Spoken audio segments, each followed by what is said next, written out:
कई माताएं कह देती हैं हमारा संतान नहीं हो रही है, गर्भ नहीं ठहर रहा है। हो सकता है किसी ने मेरा गर्भ बांध दिया हो सकता है किसी ने मेरे ऊपर बंधन कर दिया हो। ये हमें दूसरे पर दोष नहीं देना कि गर्भ का बंधन कर दिया होगा या गर्भ बांध दिया होगा या किसी ने बंधन कर दिया होगा। नहीं नहीं नहीं नहीं, जाको राखे साइया मार सके ना को।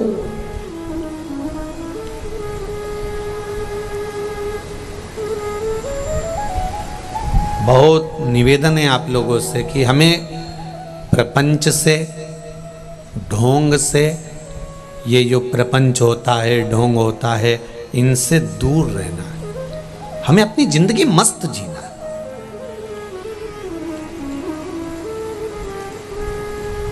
कई लोग कहते हैं इन्होंने बंधन कर दिया होगा, इन्होंने ऐसा कर दिया होगा, किसी ने विद्या कर दी होगी।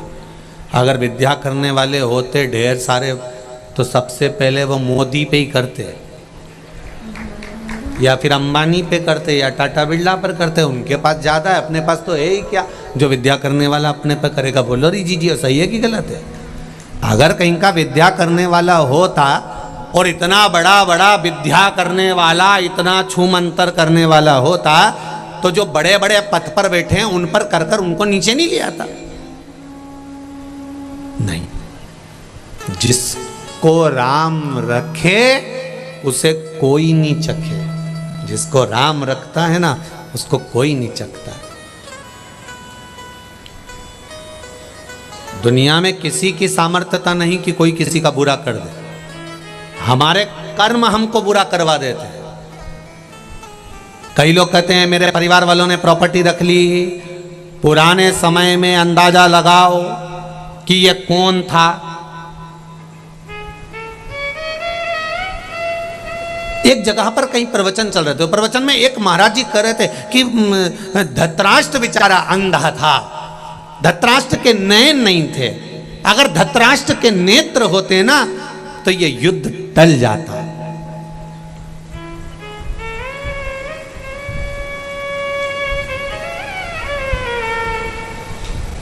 अच्छा हुआ नेत्र नहीं थे, होते तो क्या करता। जब नहीं थे तो भीम को गले लगाया और उसको चूर चूर कर दिया। जरा विचार करिए। एक बच्चा तालाब के किनारे पर बैठा हुआ था, उसका पांव बेकार थे दोनों, उसका हाथ बेकार था। गांव के बच्चे आए, दौड़ दौड़ के तालाब में कूद गए, स्नान करा, तैरने लगे। तैर के बाहर आए, वहीं से पार्वती और भगवान शंकर जा रहे थे। पार्वती जी ने उस बच्चे को देखा, शिव जी से कहा कितना सुंदर बच्चा है, पर इसके पांव कैसे हो गए प्रभु? आप इतने दयालु हो, करुणा सागर हो, कृपा करने वाले हो, कम से कम इस बच्चे के पांव तो अच्छे कर दो और इसका हाथ अच्छा कर दो। सब अच्छे हैं तो इसको भी अच्छा कर दो। शंकर भगवान ने कहा विधान लिखने वाले ने लिखा है तो सोच समझ कर लिखा होगा, मैं विधान को नहीं बदल सकता। पार्वती कहने लगी तुम मेरे लिए क्या विधान नहीं बदल सकते? शंकर भगवान कहने लगे बदलने को तो बदल दूंगा, पर बाद में मुझसे मत कहना तू। हाँ नहीं कहूंगी, तुम तो बदलो विधान, इस बच्चे के हाथ पैर सही करो। शंकर भगवान ने हाथ उठाया, आशीर्वाद दिया, बच्चे के हाथ पैर ठीक हो गए। वो भी तालाब में कूद गया। जैसे ही तालाब में कूदा, उसने सबसे पहले जो आगे तैर रहा था उसके ऊपर चढ़ गया और उसको नीचे दबाकर उसके प्राणों को हर लिया। फिर दूसरे पे चढ़ गया, उसके पांव को पकड़कर नीचे ले गया, उसके प्राण हर लिए। एक दिन में 15 को मार डाला, दूसरे दिन फिर 10 को मार डाला, तीसरे दिन फिर 25 को मार डाला।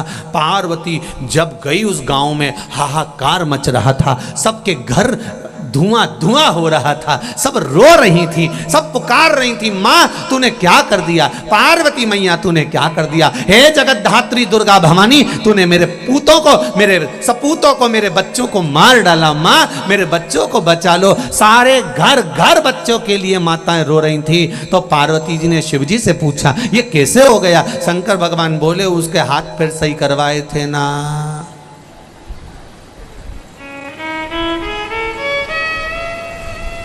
पूर्व समय में इसने गलत किया था इसलिए इसको तकलीफ दी है, और इस जन्म में अच्छा करे इसलिए इसको थोड़ा रोका गया है कि भजन करे। धृतराष्ट्र ने कितनी बड़ी गलती करी थी। पूर्व समय का सबसे सुंदर राजा था धृतराष्ट्र। मृगा करने के लिए गया, हिरण को मारने के लिए गया, सामने एक बदक का जोड़ा दिखाया बड़ा सुंदर, और बदक के छोटे छोटे बच्चे।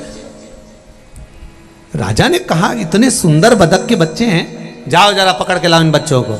जैसे ही बच्चों को पकड़ने के लिए गए तो बदक ने उनको मारना चालू कर दिया। दूतों को पकड़ने नहीं देता। राजा के पास आकर कहा हम नहीं पकड़ सकते, उसके पास में एक बड़ा बदक बैठा है, जरूर उसका पिता है या माँ है, वो हमको पकड़ने नहीं दे रहा। तो एक काम करो, सबसे पहले उसी को पकड़ के लाओ। सबसे पहले बदक को पकड़ कर लेकर आए, उसके बच्चों को नहीं, बदक को पकड़ कर लेकर आए। और राजा ने कहा एक काम करो, इसको इसके बच्चे दिखेंगे ही नहीं, और नहीं दिखेंगे तो ये अपने ऊपर आक्रमण नहीं करेगा। लाओ जरा बमूल का कांटा लाओ। और बमूल का कांटा लाकर बदक की आंख फोड़ दी। बच्चों की आंख में जल भरा हुआ था, रो रहे थे। बदक के बच्चे जब रो रहे हैं, नैनों में जल भरा है, अश्रु भरा है, हृदय से आंख से रक्त निकल निकल कर वो बदक मर गया। अंत में बद्दुआ दे दी, श्राप दे दिया कि मेरे नेत्र जैसे गए हैं और मेरे बच्चे तूने पकड़ कर मसले हैं, तेरे भी नेत्र जाएंगे और तेरे भी बच्चे ऐसे ही मसले जाएंगे। ये कर्म का दंड है, होगा है।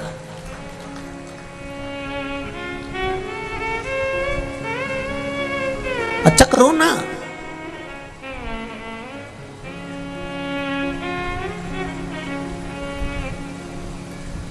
कोई जरूरी नहीं है कि किसी के ऊपर लात रखकर ही ऊपर चढ़ा जाए। कोई जरूरी नहीं है कि किसी के कंधे पर लात रखकर ही आप ऊपर चढ़ोगे। अपने भाग्य की सीढ़ियां बनाइए, अपने कर्म की सीढ़ियां बनाइए। अच्छा कर्म करना प्रारंभ करिए, और जब अच्छे कर्म की सीढ़ियां बनेगी, आपको किसी के कंधे पर लात रखने की जरूरत नहीं पड़ेगी। आप सीढ़ी पर लात रखोगे, कर्म की गति के अनुसार कर्म करते करते कर्म करते करते। गीता जी में भगवान कहते हैं कि कर्म प्रधान है, तू कर्म करे जा, फल की इच्छा मत रख। और जब तू चढ़ते चले जाएगा तो मैं खुद संभाल लूंगा तुझे। क्यों चिंता करता?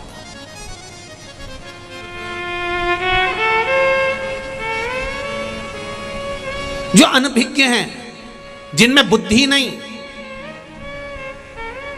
पढ़कर भी जो अनपढ़ हैं, वो ऐसी बात करते हैं कि किसी ने कुछ कर दिया होगा, किसी ने व्यापार बांध दिया होगा, किसी ने यह कर दिया होगा, किसी ने टोना कर दिया होगा, किसी ने टोटका कर दिया होगा। और जब आपके मन में यह भाव आ जाता है तो इसका फायदा कोई दूसरा उठाता है, इसका लाभ कोई दूसरा उठाता है। फिर वो तुरंत कह देता है ऐसा हुआ है तो मेरे पास आओ, यहाँ इतना जमा करो, तुम ऐसा करो, मैं तुमको एक ये दे दूंगा, मैं तुमको बनाकर वो दे दूंगा। और वो कर्म का भोग कुछ नहीं, सारी समस्या का हल एक लोटा जल। एक पत्र में आया है, एक माता के कान, बच्चे के कान की आवाज चली गई थी। वो बैठी होगी, हम पत्र अभी पढ़ नहीं रहे क्योंकि कथा भी लेना।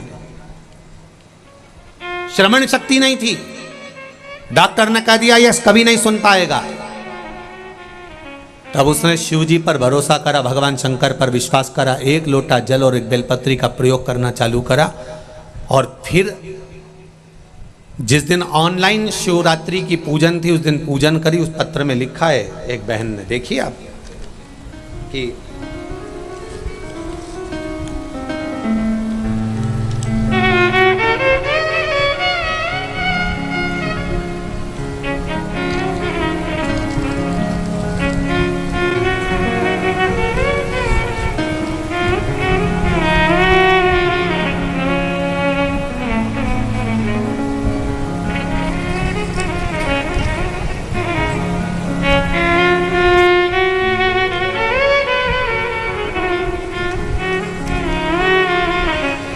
संतोष जी शास्त्री, गांव स्थान रोहतक हरियाणा से हैं। कहीं बैठे हो आप ही हैं? दोनों हाथ हिला दो एक बार। श्री शिवाय नमस्तुभ्यम। मेरे बेटे के कान की आवाज चली गई, पीजीआई में बताया, उन्होंने कहा इसके कान वापिस नहीं आएंगे, ये सुन नहीं सकेगा। बाबा पर विश्वास किया, एक लोटे वाला प्रयोग करा, जो ऑनलाइन शिवरात्रि की पूजन थी वो करी, और बाबा की कृपा से जैसे पूजन पे से बेटा उठा और उसके कान की आवाज आ गई। ये शिव कृपा है, ये शंकर है। आओ घड़ी बैठी बहन, श्री शिवाय नमस्तुभ्यं। ये ओ घड़ी है, वो सहज नहीं है साहब। आप विश्वास कर कर दिल से, हृदय से, चित्त से, मन से आप उससे कहो तो। और जितने लोग इस कथा में आए हैं, भले बैठने की जगह नहीं मिल रही हो, आप लोग कहीं दीवार पर चढ़े हो, बसों पर चढ़े हो, गाड़ियों पर चढ़े हो। कल कुछ माताएं बोल रही थी हम बस की छत पे बैठकर आराम से कथा सुन ली है। हमने कहा तुम बूढ़ी बूढ़ी माताएं बस की छत पे चढ़ गई आओ। हमने कहा वाह। ये आप जिस हृदय से, जिस भाव से कथा सुन रहे हो, और जितने लोग आस्था चैनल पर, जितने फेसबुक और यूट्यूब, इनसे निवेदन करूंगा, प्रपंच में ना फंसकर कोई ढोंग या प्रपंच की ओर या पाखंड की ओर हमको नहीं जाना। हमको तो केवल भगवान की अविरल भक्ति की ओर जाना है। और भक्ति का बल क्या होता है? एक आप उस शंकर से, उस राम से, उस कृष्ण से, मेरे बालाजी सरकार से दिल से कहकर देखिए, वो दिल से सुनता है और दिल से देता है। आप दिल से कहो तो पहले उसको।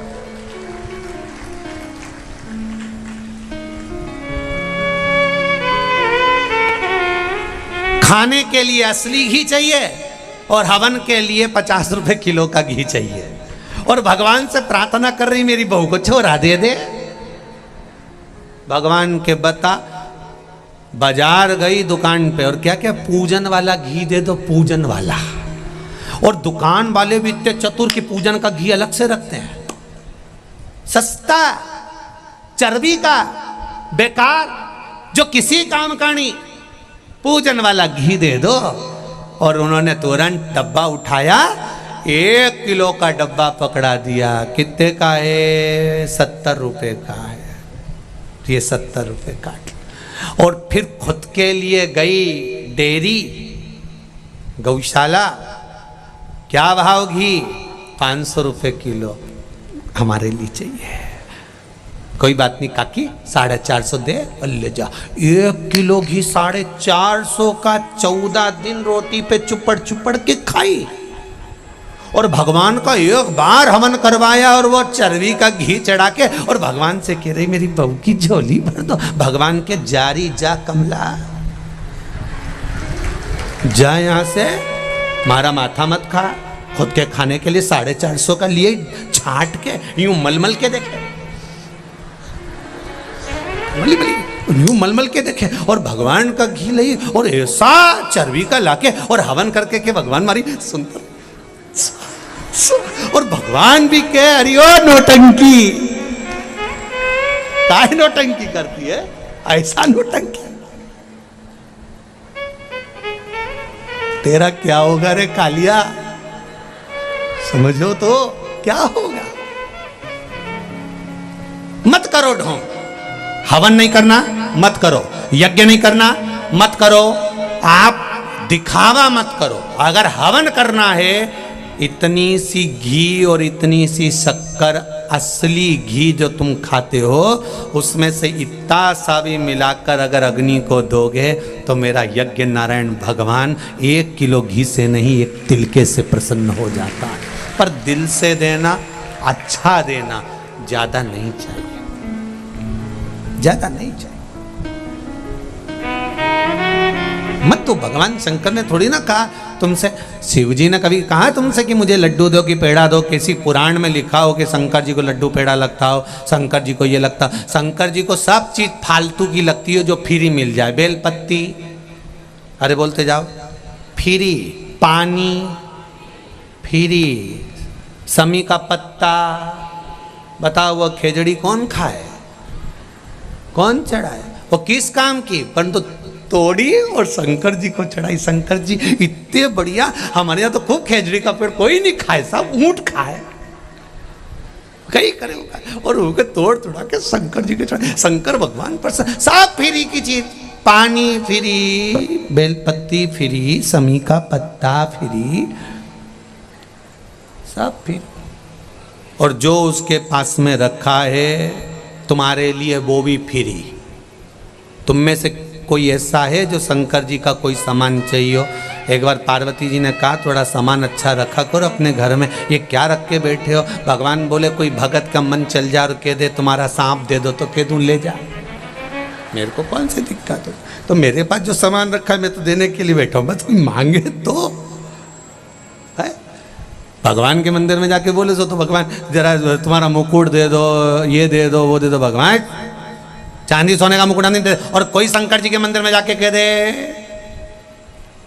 भगवान भी कह दे मांग ले, जो मेरे शरीर पर है तुझे जो चाहिए मांग ले। पहले तो आधे घंटे तुम सोच में पड़ जाओ क्या मांगू, काम की चीज एक भी नहीं दिख रही। डमरू घर में बजाऊंगा तो जगदम्बा चिल्ला के दौड़ेगी, और सांप ले गया तो हालत खराब कर देगा, और ये मृगछाला भी ले गया तो किस काम की, और भस्मी रमाई है वो भस्म ले गया तो किसका? तो वो कह रहे तो भोलेनाथ जी तुम तो तुम्हारे पास ही रखो, हम तो चले हैं, हमें नहीं चाहिए।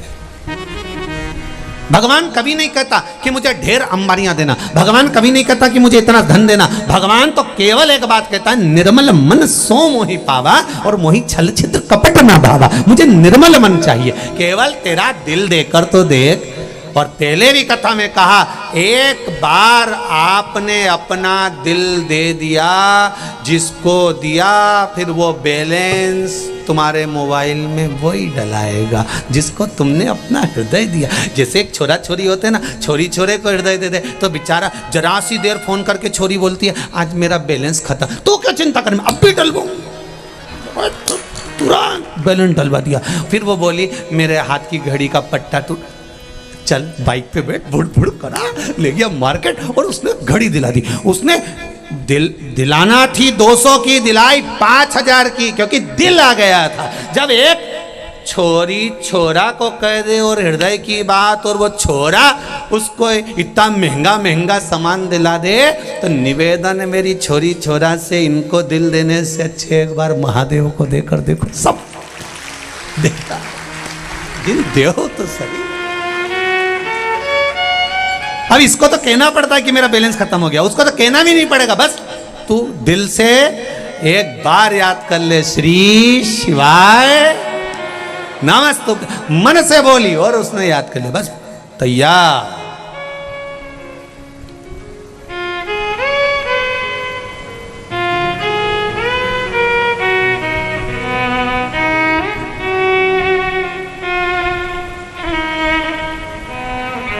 अब हृदय से पुकारो तो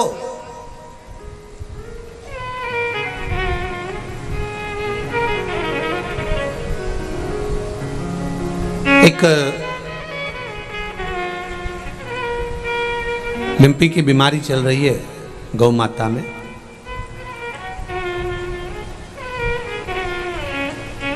हिंगोली में महाराष्ट्र में किसी ने कहा गुरुजी आप जब सबका इलाज बता सकते हो और समस्या विकट है और गौ माता पर आई है तो आप उसके लिए कुछ नहीं बोलोगे? हमने कहा सारी समस्या का हल। जब हम व्यासपीठ से कथा कर रहे हैं तो ये केवल मनुष्य के लिए नहीं, संसार के हर जीव के लिए, जलचर थलचर वायुचर जो हैं, एक लोटा जल एक बेलपत्र सब पर काफी है। क्या करना चाहिए? क्या गाय को भी बेलपत्र दे देना चाहिए? हमने कहा प्रैक्टिकल करके देखने में क्या जाता है। गुजरात में एक भक्त ने प्रयास करना प्रारंभ करा, आटे में बेलपत्री को सुखाकर शंकर जी पे चढ़ी हुई बेलपत्र कुंदकेश्वर महादेव के नाम से जैसा वर्णन किया था वैसा ही उस बेलपत्री को 100 ग्राम पीस कर आटे में मिलाया, थोड़ी सी काली मिर्च, थोड़ी सी हल्दी, थोड़ा सा सामग्री मिलाकर रोटी बनाई और गाय को देना चालू करी। बड़ी गाय को 1 रोटी, छोटी गाय को आधी रोटी। उसका पत्र आया है, मैं चाहूँगा आस्था चैनल पर वो पत्र दिखाया जाए। जो गुजरात के आसपास के सारे क्षेत्र में जब रोटी खिलाना प्रारंभ करी तो लिम्पी की बीमारी समाप्त होना चालू हो गई। सारी समस्या का हल। मैं चाहूँगा उस भक्त ने पत्र भेजा है आज, वो अमित जी के मोबाइल में है वो पत्र, उसको दिखाइए। उसने उसमें सामग्री भी लिखी और नाम भी लिखा कि कुंदकेश्वर महादेव के नाम से, जैसा आप कहते हो कि अगर कोई औषधि ना लगे, कोई दवाई ना लगे, तो उस कुंदकेश्वर महादेव का नाम लेना चाहिए और दवाई लेते समय कुंदकेश्वर महादेव को स्मरण करना चाहिए कि बाबा आपने अगर विश्व को अमृत कर सकते हो, सबके लिए अमृत तत्व दे सकते हो, औषधि बना सकते हो, क्योंकि आप महामृत्युंजय हो, तो क्या संसार के जीवों का कल्याण नहीं कर सकते? उस पत्र को आप पढ़िए आस्था चैनल पर। मैं चाहूंगा धीरे धीरे उस पत्र को दिखाएं, दोनों पृष्ठ उस पत्र के दिखाइए। उसने 2 पत्र कि हमने राजस्थान में भी कई जगह पर उस रोटियों को भेजना प्रारंभ करा है और वो राजस्थान का ही बेटा है जो गुजरात में रह रहा है और वहाँ सेवा कर रहा है। मैं बहुत बहुत साधुवाद दूंगा। ये वीर सपूतों की भूमि है राजस्थान, कोई साधारण भूमि है। यहाँ विद्वान से विद्वान आनंद कंद परमात्मा स्वयं प्रकट होते। एक बेलपत्र का सुख, एक बेलपत्र का आनंद क्यों नहीं हो सकता? हम थोड़ा बाहर निकलें। मेरी माताएं, मेरे भाई, बहुत सालासर धाम से बहुत कुछ सीखना चाहिए हमें। सालासर धाम से हम जब यहां से जाएं तो ये सीख कर जाएं कि यहाँ केवल बालाजी आराम से आनंद से बैठे हुए हैं। आप झोली पसार कर मेरे बालाजी सरकार को प्रणाम करते हो। ना कोई बेल, ना कोई भभूति, यहाँ तो केवल बालाजी का दर्शन ही काफ़ी है। केवल नैन मिलते हैं मेरे बालाजी से और वो झोली भरकर भेज देता है। क्या है? केवल बालाजी सरकार, केवल बालाजी सरकार। और मैं पुजारी परिवारों को भी धन्यवाद दूंगा। उनसे कोई भी कुछ कहता है, साहब ये दुख है, वो कहते बालाजी बैठा है, ये तकलीफ है, बालाजी बैठा है, क्यों टेंशन लेते हो, बालाजी बैठा है। सब क्रम में बालाजी है। आज हमने मिट्टू जी आपके ड्राइवर को कह दिया, क्यों रे भैया इस गाड़ी का हॉर्न क्यों नहीं बजे, कि बालाजी है। हमने पूछा, उनसे बोला, हमने कही गाड़ी का हॉर्न क्यों नहीं बजे, कि वो बाढ़ आ गई थी तो तुम्हें गाड़ी चली गई थी तो वो हॉर्न बंद हो गया गुरुजी। हमने कहा ठीक है, तो ये जनता हटती नहीं है, गुरुजी तुम देखो तो सही। और उसने वास्तव में कहीं हॉर्न वारन कहीं नहीं बजाया कि बालाजी का नाम लूँ, अभी देखो सब हटे, और नहीं बजाया, पट्टे नहीं बजाया, और क्या बालाजी है। उतनी देर में तो बाई हट गई, वो निकाल के ले गया। तो विश्वास होना चाहिए इतना प्रबल कि मेरा शंभू, मेरा शंकर, मेरा ठाकुर, मेरा राम, मेरा कृष्ण, मेरा हनुमान, मेरा बालाजी सरकार बैठा है। हनुमान का अवतार कौन सा है? शंकर जी का 11वां अवतार। बालाजी सरकार जो है मेरे शिव के 11वां अवतार है, मेरे शंकर के। महाराज मैंने तेरे ही भरोसे, ओ बाबा तेरे ही भरोसे, हवा बिच उड़ती जवानी, बाबा डोर हथो छड़ी नाम कटी जवानी। आप दिल से स्मरण करो, प्रपंच से दूर, ढोंग से दूर, भगवान की भक्ति में जितना डूबोगे उतना सुख मिलेगा। सारी समस्या का हल एक लोटा जल। हम भगवान शंकर के मंदिर क्यों जाएं? क्योंकि यहाँ शिव महापुराण की कथा कहती है, हम जितने कदम चलकर भगवान के द्वार जाते हैं। आप साधारण प्रैक्टिकल में लीजिए, आपकी बहन के घर शादी, ठीक है जी, समझ लेना जरा। बहन के घर शादी में अगर बहन जाती है तो थोड़ा सा काम, बोलो बोलो बोलो, करती है, फैलारा उठाती है। और बहन के घर शादी में बहन नहीं गई और उसने अपनी बहू को भेज दिया, बहू काम करेगी, वो तो सोफे पे, कुर्सी पे, और आर्डर करेगी, एक्सक्यूज मी एक गिलास पानी ला देंगे क्या? तो छोटा बच्चा भी कह देता, आंटी आप क्यों नहीं चली जाती, तू ला दे ना बेटा। फिर वो लाई। अच्छा एक्सक्यूज मी तो ऐसे बोलते जैसे ये पूरा, ये एक्सक्यूज मी और कहीं काम क्यों नहीं आता है? मालूम पड़े पढ़ा लिखा व्यक्ति खूब पढ़ा और इसके पीछे पड़ जा कुत्ता, और वो कुत्ता के सामने बोल excuse me please please please. कुत्ता सुने प्लीज कि एक्सक्यूज मी। अरे कुत्ता को भगाने के लिए डायरेक्ट हट, तब भागे। तुम पढ़े लिखे हो, कुत्ता थोड़ी ना पढ़ा लिखा। Excuse me please please don't touch please please excuse me. और कुत्ता को क्या मालूम कि तो प्लीज प्लीज करे। कुत्ता को भगाना तो डायरेक्ट बोलना पड़ेगा अपनी गांव खेड़े की भाषा में, हट। तो अब कुत्ता भागे। अब तुम सोचो विचार। अब बहन के घर शादी में बहन गई तो थोड़ा फैलारा उठाएगी, काम करेगी, बोलो सही है कि गलत है, काम संभाल लेगी। और बहन के घर शादी में बहू गई तो वो फैलारा वैलारा नहीं उठाएगी, वो थोड़ा बहुत उठाई तो उठाई, नहीं तो वो तो डेंटिंग पेंटिंग करके बैठी। बस अब तुमने अपनी बहन के घर शादी में अपनी बहू को भेजा था, तो अगली बार वो क्या करेगी, वो भी अपनी बहू को भेजेगी। तुम अगर जाती तो वो भी तुम्हारे घर आती। उसी तरह तुम सालासर बालाजी की कथा में गए हो, शिव महापुराण की कथा में, तो ये पक्का है कि बालाजी और शंकर जी तुम्हारे यहाँ भी आएंगे जरूर, ये निश्चित है। और तुमने अगर अपनी बहू को भेज दिया तो शंकर भगवान भी कह देंगे हनुमान जी प्रभु यमराज को भेज दे। इसने भी तो अपने रिश्तेदार को भेजा था, उसमें कौन सी दिक्कत वाली बात है, अपन अपने रिश्तेदार भेज दो। और देखो सास आती बहन के घर, बहन आती तो फैलारा उठाती, अगर तुमने अपने रिश्तेदार भेजे तो उसने भी अपने रिश्तेदार भेज दिया। अब भगवान को बुलाते तो भगवान तुम्हारा फैलारा उठा लेता। यमराज कोई फैलारा उठाए, तुम्हें उठाए। यमराज कौन सा फैलारा उठाए?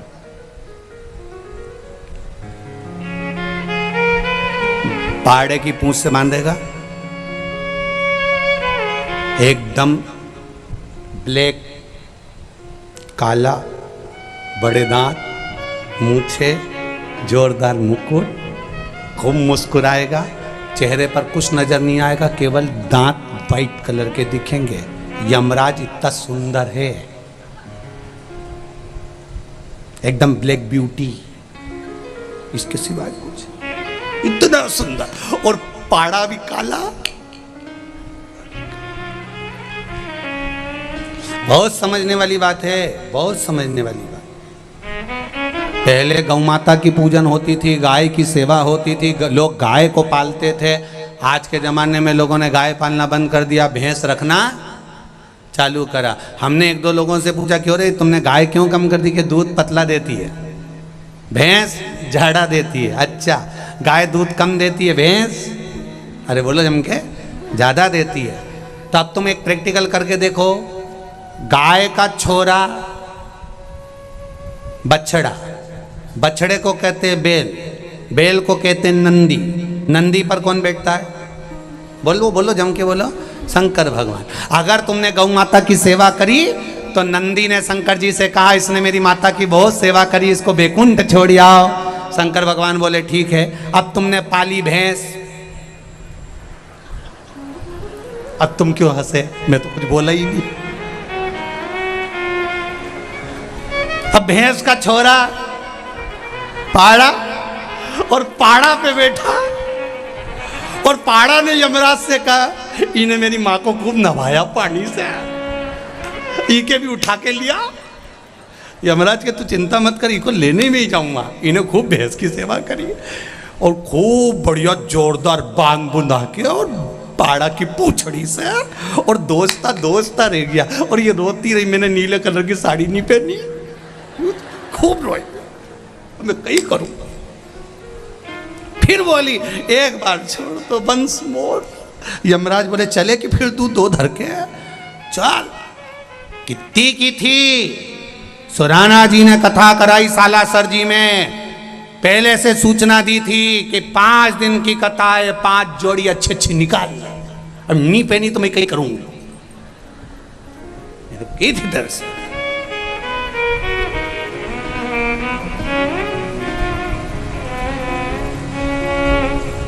अब विचार करे कहां गति है महाराज। यमराज बनावे बंदी और काया हो गई गंदी, मेरे प्राण छूटे नंदलाल तो तू नैया लेकर आ। जब आए मरण का मौका कहीं हो ना जाए धोखा, मेरी सैया छूटे भोलेनाथ तो तू नैया लेकर आ जाना। जब तन में उठेगी ज्वाला कोई पास न आने वाला, सब आग लगा के दूर खड़े हो जाएंगे, तुम अकेले जलते रहोगे। शिव जी इसीलिए तो कहते हैं कि मैंने तुझे जन्म दिया है, अंत में मेरे पास ही तुझे आना। पार्वती जी शंकर भगवान से 2 बार बोली है। हमारे ससुर ने, हमारे पिताजी ने श्राप दिया है कि तुम शमशान में निवास करोगे, मैं शमशान में रहता हूं। तो पार्वती जी बोली इसी बात का तो दुख है, लक्ष्मी जी के यहाँ सब जाएंगे, ब्रह्माणी के यहाँ सब जाएंगे, इंद्राणी के यहाँ सब जाएंगे, सारे देवताओं के यहाँ सब जाएंगे, अपने यहाँ कौन आएगा। शंकर भगवान बोले नी भी आएगा तो बाद में बांध के लाएंगे, उसमें कौन सी टेंशन वाली बात, तू आराम से रहे। सबको मालूम है कि ये मर गया, प्राण छूट गए हैं, इसके बाद भी लोग उसको बांध कर ले जाते, एक्सपर्ट लोग लगते हैं, 2 उधर 2 इधर खींच के जम के, और पूरे मुर्दे को बांध बुंधा के लेकर गए, क्योंकि इनको टेंशन रहता है भग गया तो दूसरा कहां से लाएंगे, इनको टेंशन।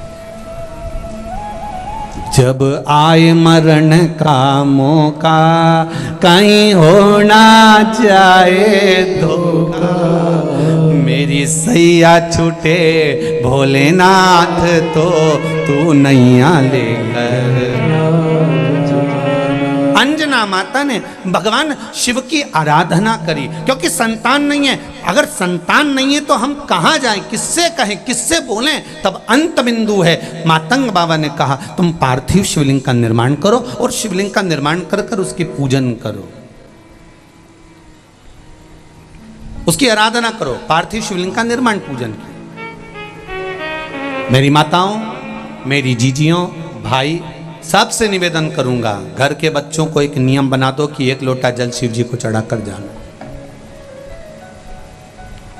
कारण आज आप अपने बच्चों को अगर मंदिर तक जाना सिखा दोगी तो वो बच्चा जिंदगी में कभी रोएगा नहीं, उसकी तकलीफ उसको आएगी भी ना, तो शंकर भगवान उसका पल पल घड़ी घड़ी क्षण क्षण साथ देगा और उसका जीवन सार्थक हो जाएगा। जीवन सार्थक। चढ़ाओ 1 लोटा जल, जो शंकर जी का मंदिर पास में उसमें पहुंच जाओ, वहां जाकर जल चढ़ाकर प्रयास करो कि शिव आराधना हो, शंकर की भक्ति हो।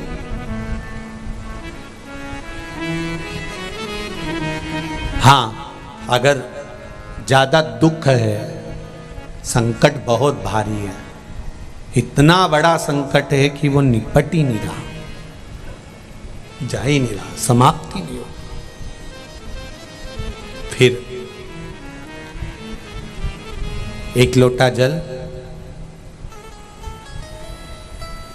उसमें थोड़ा सा चंदन का छींटा, एक सफेद पुष्प शिवजी पर चढ़ाकर उस चंदन के जल को, लाल चंदन मिल जाए तो ज्यादा अच्छा है। कौन सा चंदन? लाल चंदन।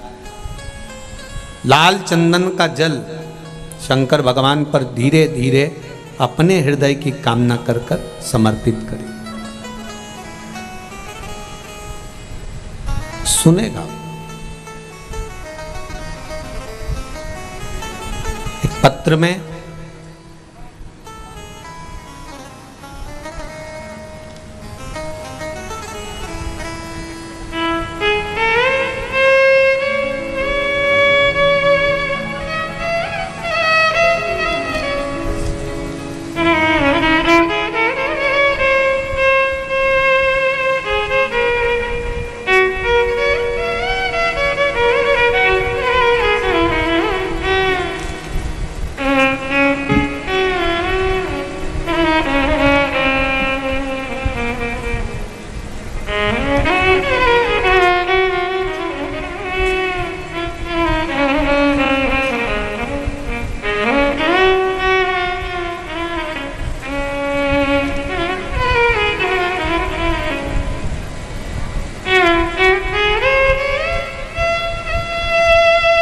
जिला चुरू से तहसील सरदार शहर के रहने वाली हूँ।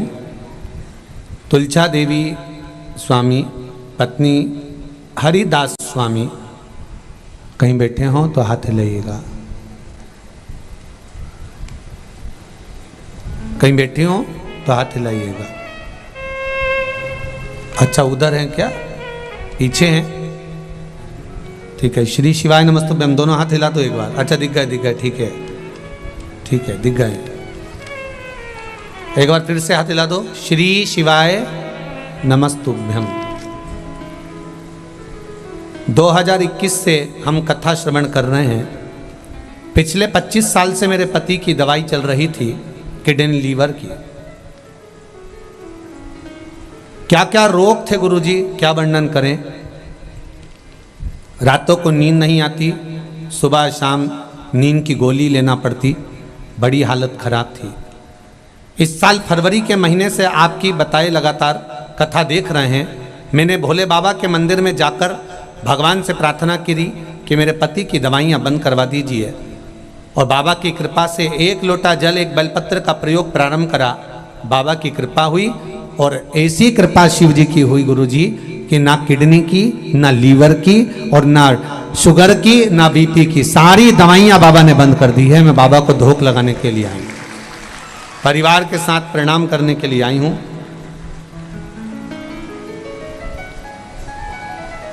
माता जी ने लिखा है, मेरे महादेव ने मेरे परिवार पर इतनी कृपा करी कि अब किसी को कोई बीमारी, यहाँ तक जुकाम भी नहीं होता। बाबा की ऐसी कृपा है, जहाँ 24 घंटे डॉक्टर के पास जाना पड़ता था, बाबा ने बचा लिया। बैठिए बहन। श्री शिवाय नमस्तुभ्यं। ये शिव है। शंभो शरणे मांगू घड़ी रे घड़ी, दुख काटो दया करी ने दर्शन। आप दिल से कहो, सुनेगा दिल से।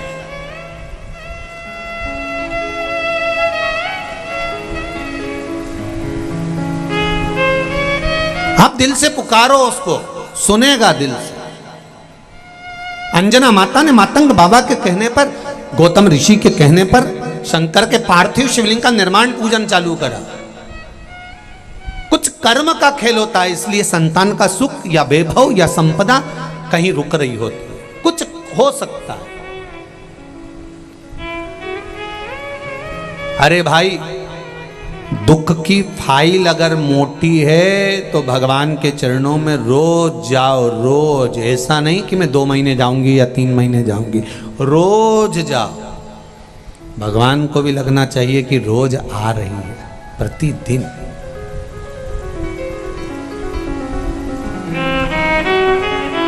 प्रतिदिन। कर्ज और मर्ज हर किसी को नहीं बताना। क्या क्या जम के बोलो जरा। कर्ज और मर्ज हर किसी को नहीं बताना।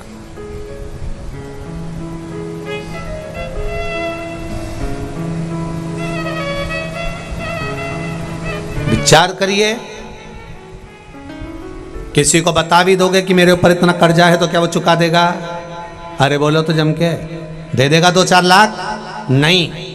तो फिर क्यों बताया उसको कि मेरे ऊपर इतना कर्जा है? जिसको बताना था उसको बता कर आओ ना कि हे महादेव, मैंने सुना है तेरा नाम कुबेरेश्वर महादेव है, तेरा नाम कुबेर भंडारी है। चोर तुम्हारे मंदिर में चोरी करने के लिए गया, और उसके पास में अंधेरा था, उजाला नहीं था। अपने तन के कपड़े को उतारकर त्रिशूल में लपेटकर दिए से आग लगाकर चारों तरफ उजाला कर कर देख रहा था। और मेरे भोलेनाथ, आप प्रसन्न होकर उसको वर दे दिए कि मैं तुझे कुबेर का सिंहासन देता हूं।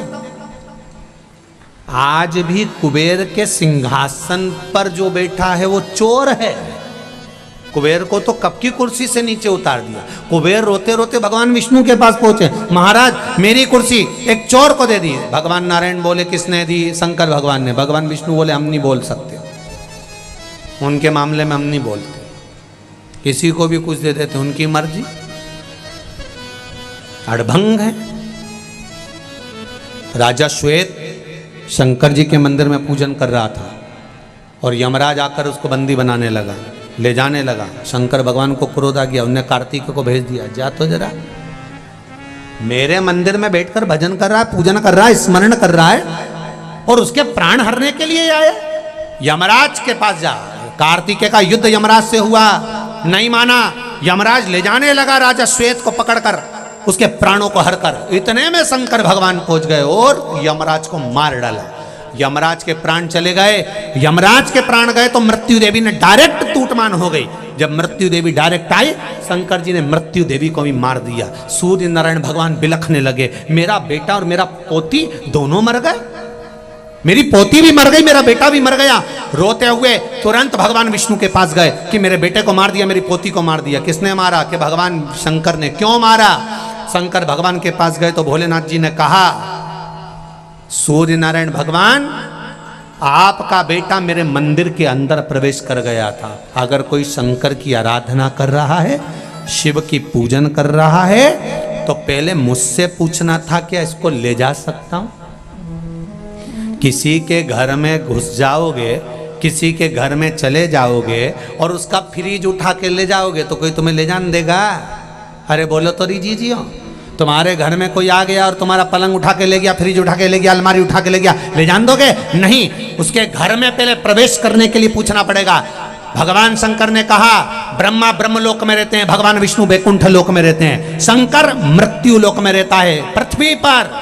अगर पृथ्वी पे से किसी जीवात्मा को उठा कर ले जाना है तो पहले शंकर जी से पूछना पड़ेगा, तुम्हारे घर में से ये सामान ले जाऊं, कमला भाई ले जाऊं, बिमला भाई ले जाऊं? अगर मैं बोलूं तो ले जा, नहीं बोलूं तो पड़ोसन के ले जा, उसके छोड़ जा। तुम लेके कैसे चलेगा? अकाल मृत्यु वो मरे जो काम करे, चंडाल का काल उसका क्या बिगाड़े, जो भक्त हो महाकाल का। आप कैसे ले जा सकते? पहले मेरे घर में आओ तो मुझसे पूछो। मृत्यु भी आती है तो पहले शंकर भगवान से पूछती है, ले जाऊं? शंकर भगवान बोले, रुक जा भैया, रुक जा। कब ले जाऊं? रुक जा। तुम देखना, कभी कभी कोई कोई डोकरी, कोई कोई बूढ़ी बूढ़ी माताओं को देखना, उसको नीचे जमीन पे सुला देते हैं गोबर से लीप के, थोड़ी देर बाद उसकी सांस वापिस आ जाती। गीता जी भी सुना दी तो जिंदा हो गई, वापिस पलंग पे सुला दिया। सब रोने भी लगे थे, थोड़ी देर बाद नारियल पानी पी गई। आश्चर्य, नहीं गई,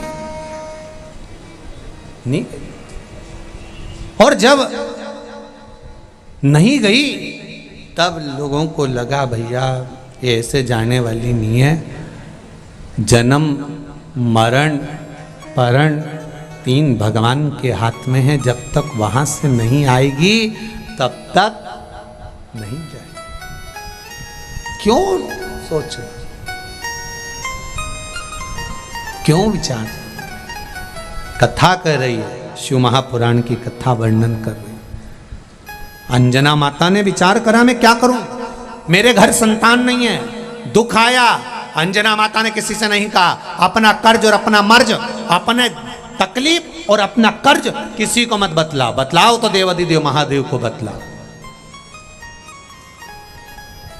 उससे कहो ना, क्यों किसी से कहना। शिव पुराण हमेशा एक बात बहुत अच्छी कहती है कि कीचड़ और लीचड़, जम के बोलो जरा, कीचड़ और लीचड़, इन दोनों से दूरी बना कर रखो। कीचड़ शरीर खराब कर देगा, कपड़ा खराब कर देगा, और लीचड़ व्यक्ति तुम्हारी जिंदगी खराब कर देगा।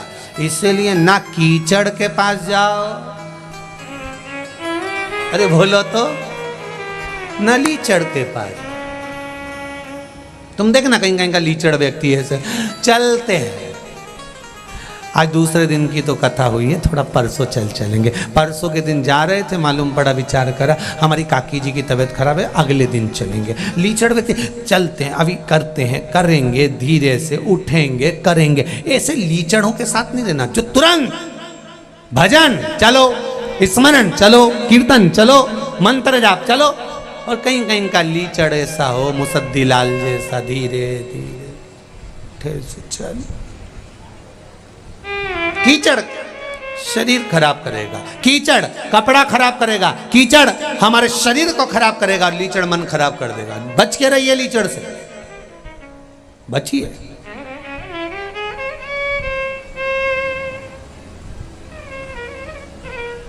दिल से, हृदय से, मन से। तूने ऐसा डमरू बजाया, तूने ऐसा डमरू बजाया, मेरा मन हर लिया। ओ भोलेनाथ मेरा मन हर लिया। ओ भोलेनाथ दिल तुझको दिया। ओ भोलेनाथ दिल तुझको दिया। ओ भोलेनाथ मेरे ओ भोलेनाथ, ओ भोलेनाथ मेरे ओ भोलेनाथ, ओ भोलेनाथ मेरे ओ भोलेनाथ, ओ भोलेनाथ मेरे ओ भोलेनाथ, ओ भोलेनाथ दिल तुझको दिया। ओ भोलेनाथ दिल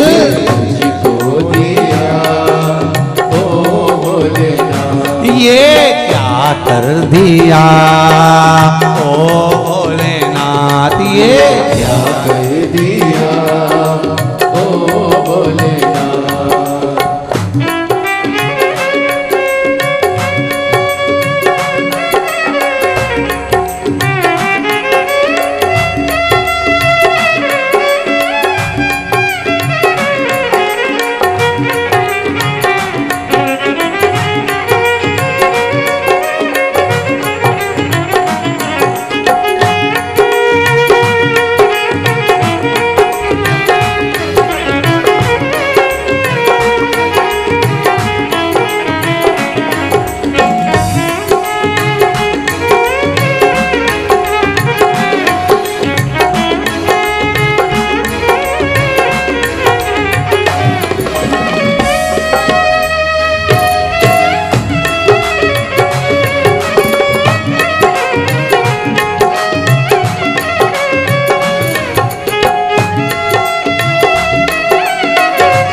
डमरू बजाया, तूने ऐसा डमरू बजाया, तूने ऐसा डमरू बजाया, तूने ऐसा डमरू बजाया, तूने ऐसा डमरू बजाया, तूने ऐसा डमरू बजाया, तूने ऐसा डमरू बजाया, तूने ऐसा डमरू बजाया।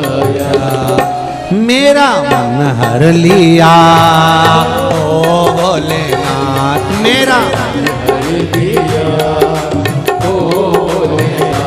दिल तुझको दिया ओ भोलेनाथ दिल तुझको दिया ओ भोलेनाथ। जय हो।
तो बैठी थी गंगा किनारे मैं तो बैठी थी गंगा किनारे मैं तो बैठी थी गंगा किनारे मैं तो बैठी थी गंगा किनारे मैं तो बैठी थी गंगा किनारे मैं तो बैठी थी गंगा किनारे मैं तो बैठी थी गंगा किनारे मैं तो बैठी थी गंगा किनारे आके दर्शन दिया ओ भोलेनाथ आके दर्शन दिया ओ भोलेनाथ दिल तुझको दिया ओ भोलेनाथ दिल तुझको दिया ओ भोलेनाथ मेरे ओ भोलेनाथ ओ भोलेनाथ ओ भोलेनाथ ओ भोलेनाथ ओ मेरे ओ भोलेनाथ ओ भोलेनाथ ओ भोलेनाथ ओ भोलेनाथ दिल तुझको दिया दिल तुझको दिया ओ भोलेनाथ ये क्या कर दिया ओ भोलेनाथ ये क्या कर दिया ओ भोलेनाथ ये क्या कर दिया ओ भोलेनाथ ये क्या कर दिया ओ भोलेनाथ दिल तुझको दिया ओ भोलेनाथ दिल तुझको दिया कर दिया ओ भोलेनाथ क्या कर दिया ओ भोलेनाथ हार बोल बालाजी सरकार की जय। अपनी जगह पर बैठकर मूल मंत्र का स्मरण करेंगे हृदय से अपने दिल की बात देव अधिदेव महादेव से कहेंगे कि बाबा हमारे जीवन का ये दुख है ये तकलीफ है ये कष्ट है आपको काटना है बालाजी सरकार से और भोलेनाथ जी से निवेदन करेंगे महाराज श्री शिवा नमस्तु श्री शिवा नमस्तु श्री शिवाय नमस्तु श्री शिवाय नमस्तु श्री शिवाय नमस्तु भोला सब दुख काटो मारा, ओ भोला सब दुख काटो मारा। शिव शंकर जपो तेरी माला, भोले बाबा जपो तेरी माला, भोला सब दुख काटो मारा, ओ भोला सब दुख काटो मारा। भगवान शिव से हृदय से दिल से अपने मन की बात सुनता है। पार्थिव शिवलिंग का निर्माण करा, कुछ कृपा हुई। शिव की कृपा कैसी होती है वो देखिए। दशरथ जी के घर में संतान नहीं थी। थोड़ी देर से आरती के बाद दे देंगे, पाँव के लिए मैं दे दूंगा। दशरथ जी के घर में संतान नहीं था।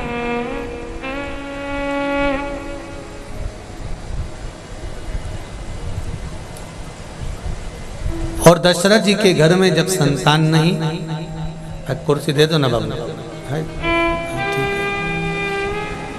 जब दशरथ बाबा के घर संतान नहीं, कुछ कहना है 5 मिनट, तो एक कथा थोड़ी सी लेके फिर आप लोगों को बैठो, आप बैठो, बैठ जाओ।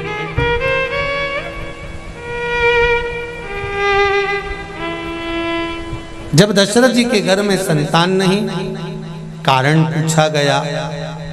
गुरुजी ने पुत्र कामेष्ठी यज्ञ करवाने का विचार किया, तो क्या दशरथ बाबा के गुरुदेव यज्ञ नहीं करवा सकते थे? जो उन्होंने श्रृंगी ऋषि को बुलाया और यज्ञ करवाया।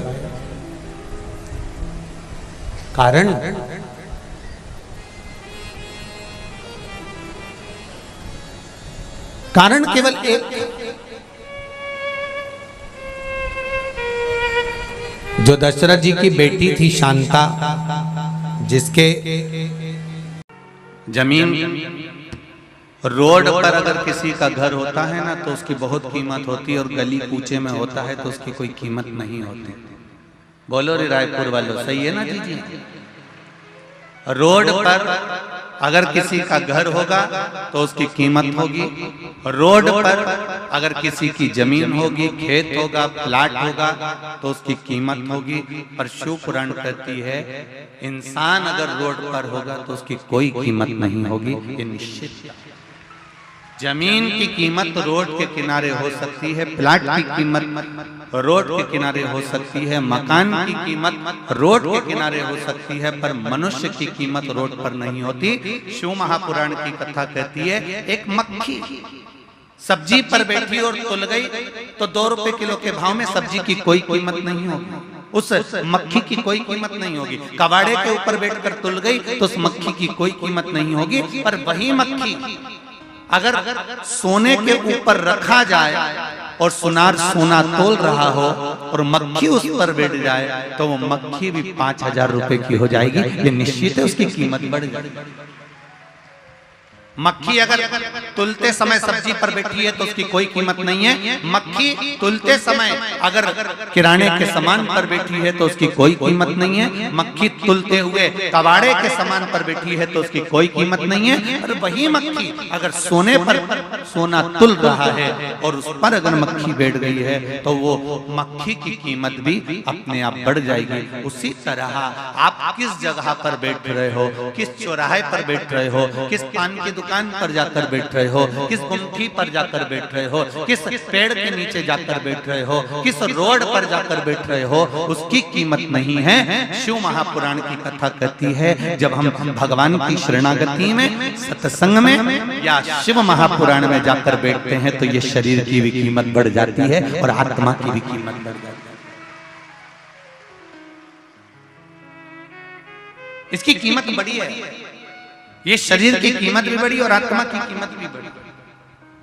हम जब भजन करने बैठे, हम जब स्मरण करने बैठे, आप उठाकर देखिए इतने शास्त्रों को, इतने प्रमाणों को हमारे उठाकर देखिएगा। रामकृष्ण परमहंस जी को देखिए, चैतन्य महाप्रभु जी को देखिए, श्री महावीर स्वामी जी को देखिए, गौतम बुद्ध जी को देखिए, नामदेव जी, तुकाराम जी, मीराबाई, कर्माबाई, मुक्ताबाई, नरसिंह मेहता, प्रहलाद, इनका यदि स्मरण करेंगे तो इन्होंने अपने शरीर की कीमत को बढ़ा लिया भगवान का भजन, इन्होंने शरीर की कीमत को बढ़ा लिया भगवत स्मरण, इन्होंने शरीर की कीमत को बढ़ा लिया भगवत नाम का जप कर। अब करो।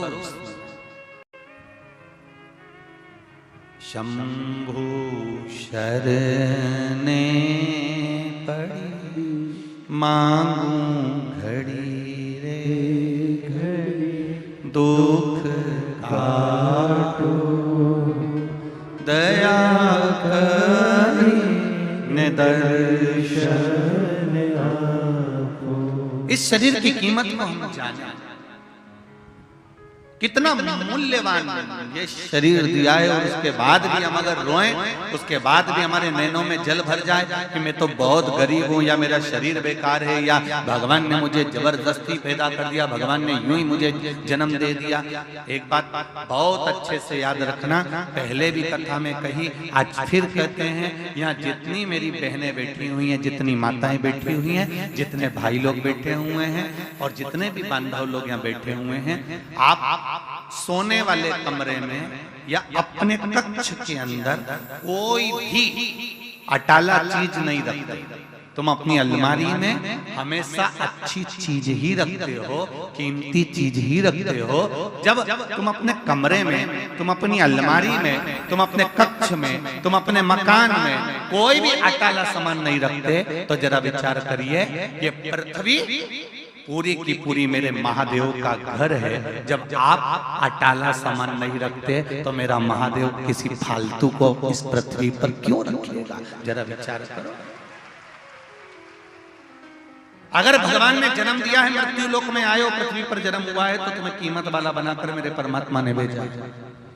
ऐसा कोई मनुष्य, ऐसा कोई मानव, ऐसा कोई पृथ्वी मनुष्य जन्म नहीं लेता जिसको भगवान कीमत वाला बनाकर नहीं पैदा करता। बस आपको निखरने की जरूरत है। दुनिया की ठोकरें खाकर अपना कर्म करते करते और कर्म को प्रधान मानकर जो आगे बढ़ता चले जाता है, मेहनत करता चले जाता है, वो एक दिन आगे बढ़कर उन्नति की सीढ़ी पर चढ़ ही जाता है। पहले कर्म को प्रधान मानना।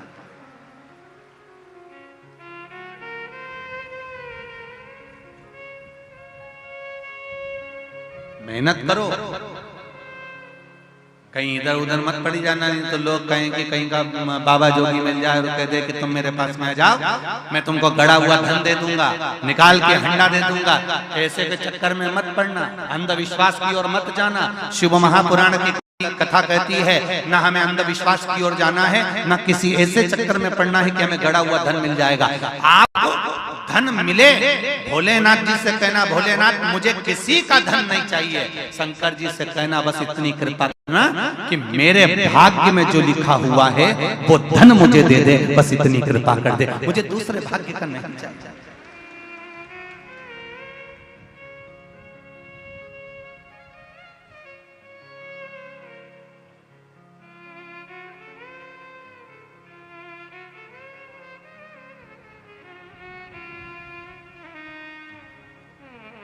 शिव भक्ति का एक रसतत्व, शिव भक्ति का एक आनंद। अभी कल की बात है, हमारे बसंत जी अग्रवाल जी कर रहे थे, गुरु जी 1 2 3 4 डूम लगवाए हैं, लगभग 4-5 लाख स्क्वायर फीट जगह में ये सारी व्यवस्था करी गई है। और लगभग इन चारों डूमों में मिला के ऐसा टेंट वाले और प्रशासन आदि का था कि लगभग 3 लाख पब्लिक इसमें बैठ सकती है।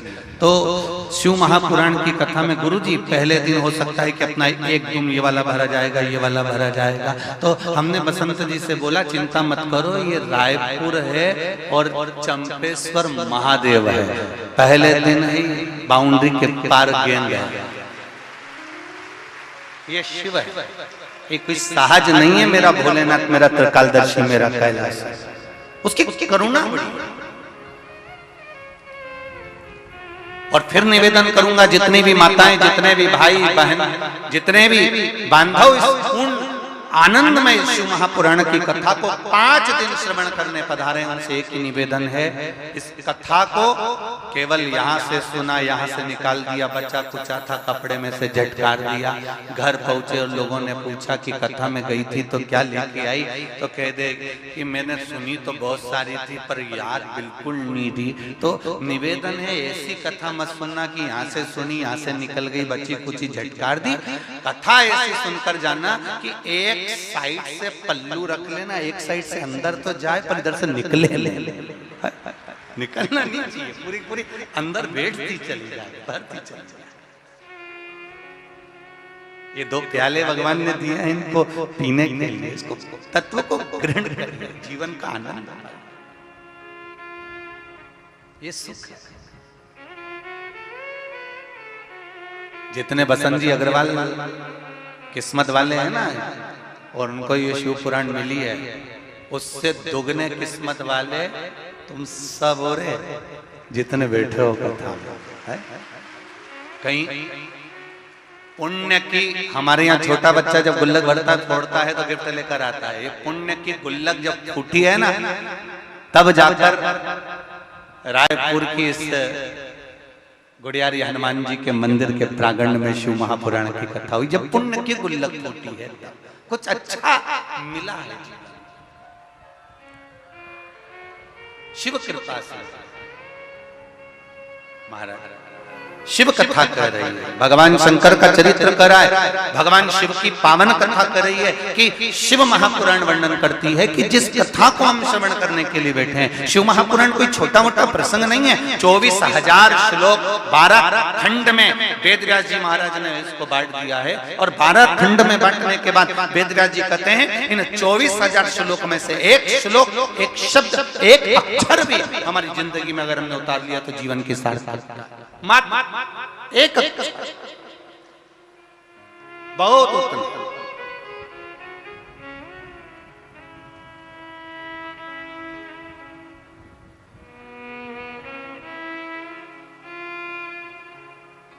भगवान की भक्ति के लिए दिन रात, सुबह शाम,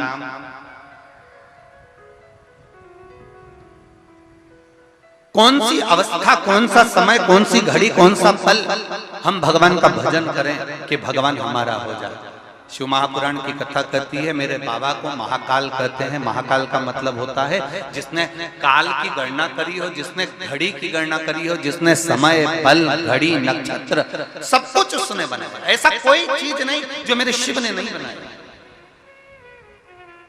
घड़ी भी शिव ने बनाई, पल भी शिव ने बनाया, नक्षत्र भी शिव ने बनाया। हर पल, घड़ी, नक्षत्र जितना बनाया मेरे शंभू ने बनाया। वो सहज, सरल और आनंद की अनुभूति कराने वाला।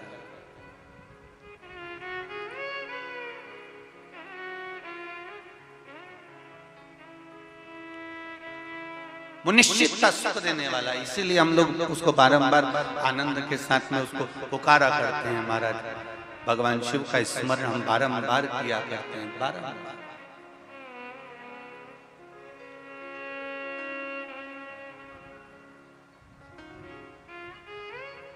महाराज शिव कथा कर रहे हैं। एक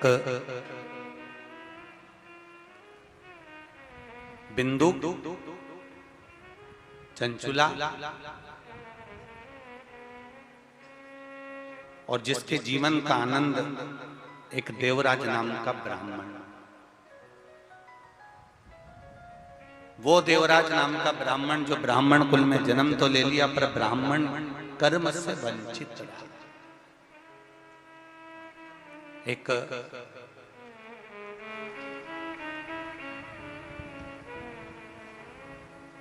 ब्राह्मण के कुल में अगर जन्म मिला है तो आप भगवत स्मरण अवश्य करिए और गलत कर्म से बचने का प्रयास करिए। जितने लोग आस्था चैनल पर कथा सुन रहे हैं, जितने फेसबुक यूट्यूब पर कथा सुन रहे हैं, और जितने लोग इस रायपुर की पावन धरा पर इस शिव महापुराण की कथा को सुन रहे हैं, उनसे एक ही निवेदन रहेगा, चाहे ब्राह्मण हो, चाहे क्षत्रिय हो, चाहे वैश्य हो, चाहे शूद्र हो, आप जिस वर्ण के अंतर्गत,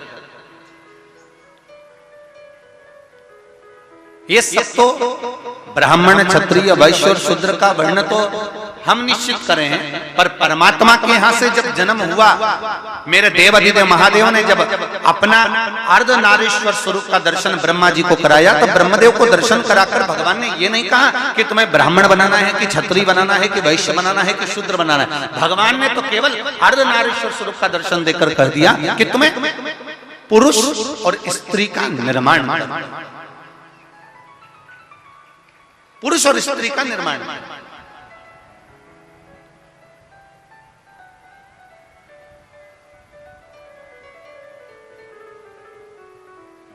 भगवान ये कभी नहीं कहे कि तुमको इसका निर्माण करना है। भगवान ने कहा तुम्हें पुरुष और स्त्री का निर्माण करना है, और पुरुष और स्त्री का जब निर्माण कर लो, पुरुष और स्त्री का जब निर्माण हो जाए, और निर्माण करने के बाद उनको एक कर्म देना है कि तुम्हें परिवार का भरण पोषण कर कर भगवत भजन की ओर अग्रण्य होना है। मृत्यु लोक में जन्म लेने के बाद, पृथ्वी पर आने के बाद में हमारा भी कर्म है कि हमें परिवार का भरण पोषण करना है और भगवत भजन करना है। हम ये नहीं कहते कि तुम अपना घर छोड़ दो। हमने कभी अपनी इस व्यासपीठ से नहीं कहा कि तुम गंगा जी के घाट पर जाकर बैठ जाओ। बोलो जी जी, कभी बोला कि गंगा के घाट जाकर बैठ जाओ, कभी कहा कि नर्मदा जी के घाट पर जाकर बैठ जाओ, कभी कहा कि किसी तीर्थ में जाकर बैठ जाओ, फिर वापिस मत आ। शिव महापुराण की कथा कहती है किसी तीर्थ में जाने की जरूरत नहीं, तुम्हें कहीं एक जगह पर, कहीं संत साधु सन्यासी तपस्वी साधक उपासक महात्मा जोगी बनने की जरूरत नहीं है। शिव महापुराण की कथा कहती है सबसे बड़ा आश्रम होता है गृहस्थाश्रम। घर में रहो, परिवार में रहो, कुटुंब में रहो, और उस परिवार में रहकर अगर तुम थोड़ा सा भी भगवान का भजन कर लोगे, एक लोटा जल भी अगर शिव को चढ़ा लोगे, और निश्चित है शिव तुमको मिल जाएगा, ज्यादा कहीं जाने की जरूरत नहीं। और कोई तुमसे कहे कि तुम संत बन जाओ, साधु बन जाओ, तुम गंगा के घाट पर चले जाओ, तो उनके पांव पड़कर कह देना दादा तुम चले जाओ, हम नहीं, हमसे तो बने भी नहीं, क्योंकि ये मनुष्य की देह, मानव का शरीर है, बड़ा मुश्किल से मिला हुआ शरीर, और हम भगवत भजन करेंगे ये नहीं है। हम तो बस केवल थोड़ा बहुत भी नाम जाप कर लेंगे तो उत्ते में परमात्मा मिलेगा, ये निश्चित है। बिल्कुल निश्चितता है कि थोड़े से भजन से परमात्मा प्रकट हो जाता है। कलयुग केवल नाम आधारा, और सुमर सुमर कलयुग में केवल नाम की आधारशिला। आप कलयुग के अंतर्गत भगवान के भजन का, स्मरण का, मंत्र जाप का, नाम जाप का जितना स्मरण कर सकते हो उतना करो।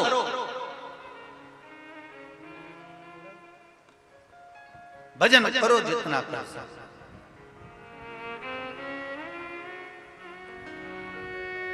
उसकी भक्ति में डूबे।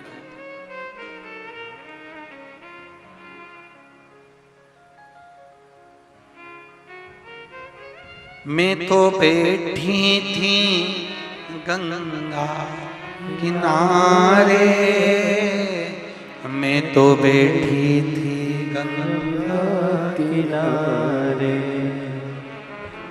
ऐसा दर्शन दिया ओ भोलेनाथ, आके दर्शन दिया ओ भोलेनाथ, मेरे ओ भोलेनाथ, ओ भोलेनाथ, मेरे ओ भोलेनाथ, ओ भोलेनाथ, दिल तुझको दिया ओ भोलेनाथ, दिल तुझको दिया ओ भोलेनाथ, ये क्या कर दिया ओ भोलेनाथ, ये क्या कर दिया ओ भोलेनाथ, मेरे ओ भोलेनाथ, ओ भोलेनाथ,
बजाया, तूने ऐसा डमरू बजाया, तूने ऐसा डमरू बजाया, तूने ऐसा डमरू बजाया, मेरा मन हर लिया, ओ भोलेनाथ, मेरा मन हर लिया, ओ भोलेनाथ, मेरा मन हर लिया, ओ भोलेनाथ, मेरा मन हर लिया, ओ भोलेनाथ, दिल तुझको दिया, ओ भोलेनाथ, दिल को दिया, ओ भोलेनाथ, मेरे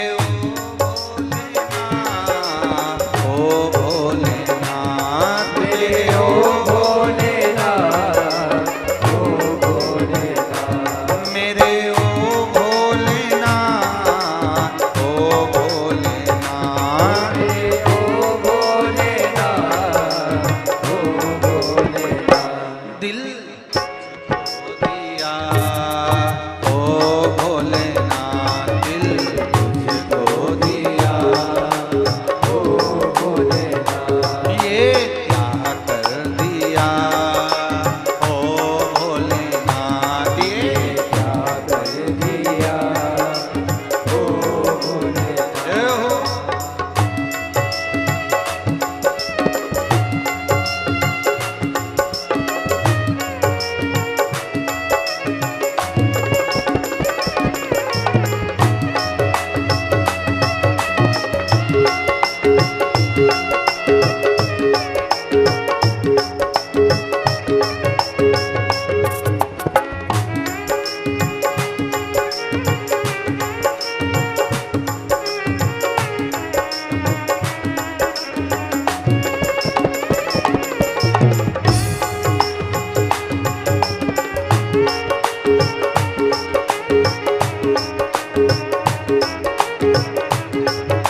शंभो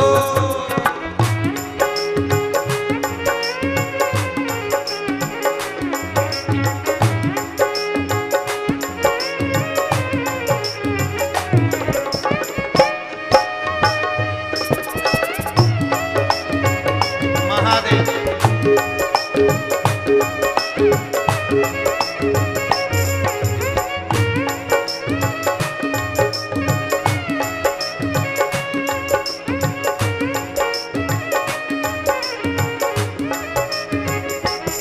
तेरे चरणों में ध्यान लगाया, तेरे चरणों में ध्यान लगाया, तेरे चरणों में ध्यान लगाया, तेरे चरणों में ध्यान लगाया, ओ तेरे चरणों में ध्यान लगाया, तेरे चरणों में ध्यान लगाया, तेरे चरणों में ध्यान लगाया, तेरे चरणों में ध्यान लगाया, मुझे अपना लिया, दीपो ओ भोलेनाथ, से अपना लिया, ओ भोलेनाथ, मुझे अपना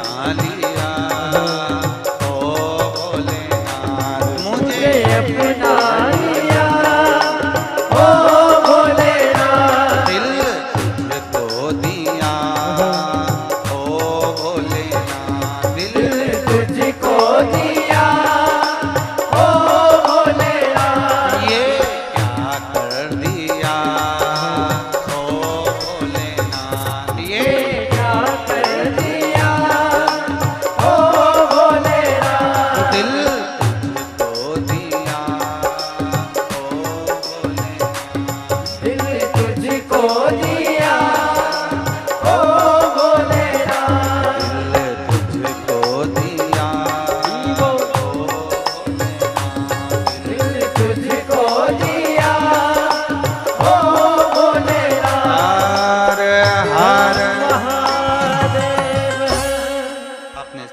बैठकर भगवान शिव के मूल मंत्र को जपेंगे। शिव महापुराण का जो मूल मंत्र है उसका स्मरण करें और भगवान शिव से विनय करें कि बाबा आपके चरणों में बैठकर शिव महापुराण की कथा को श्रवण कर रहे हैं। भगवान शिव आपके चरणों में बैठकर भगवान शंकर की पावन कथा का रस तत्व ग्रहण कर रहे हैं। देवाधिदेव महादेव ऐसी कृपा करें, हमारे कार्य की सफलता हो और भक्ति का संचार, जिस कार्य के लिए हम शिव महापुराण की कथा श्रवण करने के लिए बाबा हमारे हृदय की वह कामना पूर्ण। सब भाव से बोलिए एक साथ।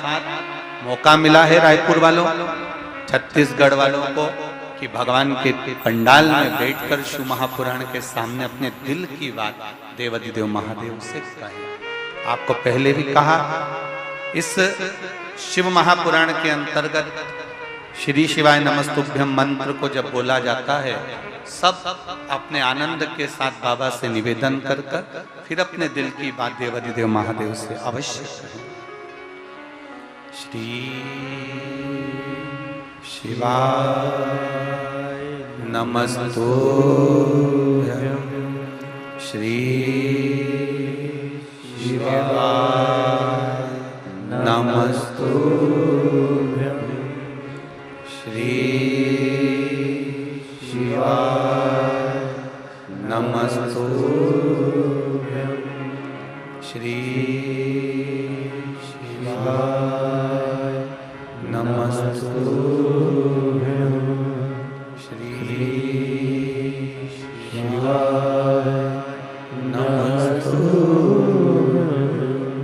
भोला सब काटो महारा, ओ भोला सब दुख काटो मारा। शिव शंकर जपो तेरी माला, भोले बाबा जपो तेरी माला। भोला सब दुख काटो मारा, ओ भोला सब दुख काटो मारा। शिव कथा कर देवराज नाम का ब्राह्मण, ब्राह्मण कुल में जन्म लेने के बाद ब्राह्मण कर्म श्रेष्ठ ना कर पाए।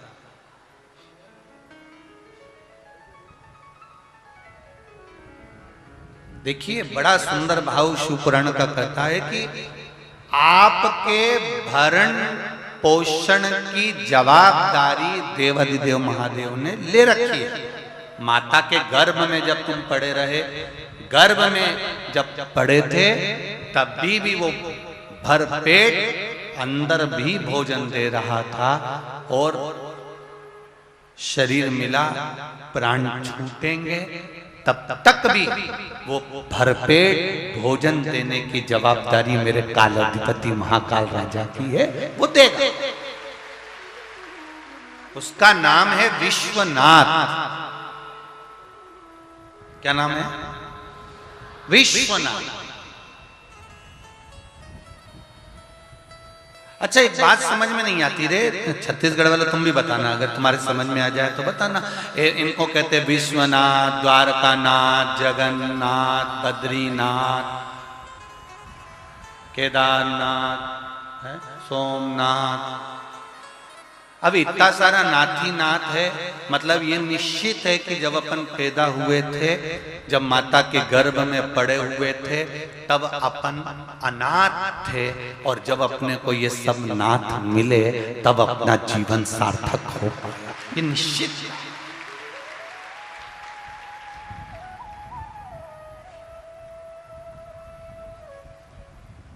कोई कोई चला जाता है, कई लोग कहते हैं साहब देखो कोरोना में वो उनका वो बेटा चले गया, उसके छोटे छोटे बच्चे बेचारे अनाथ हो गए। तुम कैसे कह देते हो अनाथ हो गए? कोई मरा और तुमने जाकर कह दिया बताओ भाई उसके बच्चे अनाथ हो गए। अरे तुम्हें कहने से पहले विचार करना चाहिए कि हम उस परमात्मा को अपशब्द कह रहे हैं। किसी के जाने से कोई अनाथ नहीं होता। शिवजी कहते हैं माता के गर्भ में जब तू था तब भी विश्वनाथ, द्वारकानाथ, सोमनाथ, केदारनाथ तेरे साथ था। और अगर कोई चला गया उसके जाने से तू अनाथ नहीं हुआ है। जब तक तू पृथ्वी पर है तब तक तेरे मस्तक पर विश्वनाथ है। तो फिर चिंता ही क्या? हम क्यों कहें कि वो अनाथ हो गया? हम क्यों कहें कि वो अनाथ है? उसका कोई नहीं, बेचारा अकेला, ऐसा हो गया वैसा हो गया। नहीं नहीं, वो अनाथ है ही नहीं। उसके साथ विश्वनाथ, उसके साथ द्वारकानाथ। और ये छत्तीसगढ़ की भूमि कह रही है, प्रमाण दे रही है छत्तीसगढ़ की भूमि। जिसका कोई नहीं उसका तो शंभू है यार, क्यों चिंता? ये छत्तीसगढ़ की भूमि है।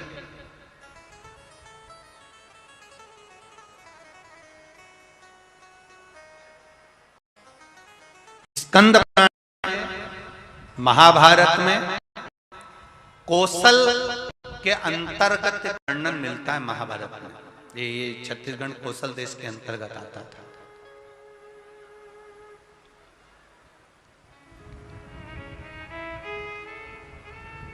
महाभारत में कौशल के अंतर्गत एक वर्णन मिलता है कि, और स्कंद पुराण में भी आता है कि भगवान शिव के जो वन है, जैसे उज्जैन का महाकाल वन, काशी में जम के बोलो नंदन वन, ऐसे शिव जी के जो वन बताए हैं उन वनों में एक वन है जिसका नाम है चंपा वन। क्या नाम है? चंपा वन, जिसका नाम बाद में चंपाझर हुआ और चंपाझर के बाद में उसका नाम चंपारण हुआ। ये बाद में नाम पड़ा है चंपारण। महादेव के जो 9 वनों का वर्णन किया जाता है, महादेव के जो वनों का वर्णन किया जाता है, उस महादेव के वन में छत्तीसगढ़ की पावन धरा पर रायपुर के पास में एक वन शिवजी का विद्यमान है जिसका नाम है चंपा वन, जिसको लोग चंपारण भी कहते हैं। ये शिवजी का। और जितने श्रोता शिव महापुराण की कथा को सुनने के लिए ये रायपुर की धरा पर श्री हनुमान जी महाराज के इस पावन प्रांगण में बैठे हुए हैं, इस कथा को थोड़ा ध्यान लगाकर सुनना। जितने लोग आस्था चैनल पर सुन रहे हैं, जितने फेसबुक यूट्यूब पर सुन रहे हैं, भगवान शंकर के जितने वन और महाभारत के कौशल के भाग में जो वर्णन किया गया वनों का, उन वनों में शिवजी के वनों में जैसे काशी को नंदन वन कहा गया है, उज्जैन को महाकाल वन कहा गया है, ऐसा एक वन शिवजी का चंपा वन रायपुर के नजदीक राजिम के पास चंपा। अब कितनी महत्वता होगी उस चंपा वन की, जरा विचार करिए। काशी में नंदन वन है, इसलिए वहां पर शिवलिंग विराजमान है, उसको कोई ने बनाया नहीं, उसको किसी ने रखा नहीं, स्वयंभू है। महाकाल में महाकाल वन है, शंकर भगवान स्वयंभू है। उसी तरह रायपुर के नजदीक में चंपा वन है, उस चंपा वन में चंपेश्वर महादेव स्वयंभू है, उसको किसी ने बनाया नहीं है, स्वयं। इसलिए सब ध्यान लगाकर सुनना, ध्यान से। सबले बढ़िया, जरा जम के तो बोलो, सबले बढ़िया छत्तीसगढ़िया। इसलिए छत्तीसगढ़ वालों के धान के कटोरे में एक वन, जो इतना सुंदर वन है, जिस वन में जीव जंतु जानवर पशु पक्षी जो रहता था वो एक दूसरे को कष्ट नहीं देता था, एक दूसरे को कष्ट नहीं देता।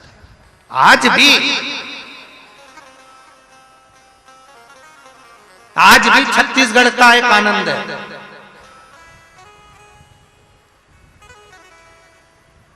अगर ओरिजिनल छत्तीसगढ़ का व्यक्ति है मैं फिर इस शब्द को सुन लेना जरा, ओरिजिनल।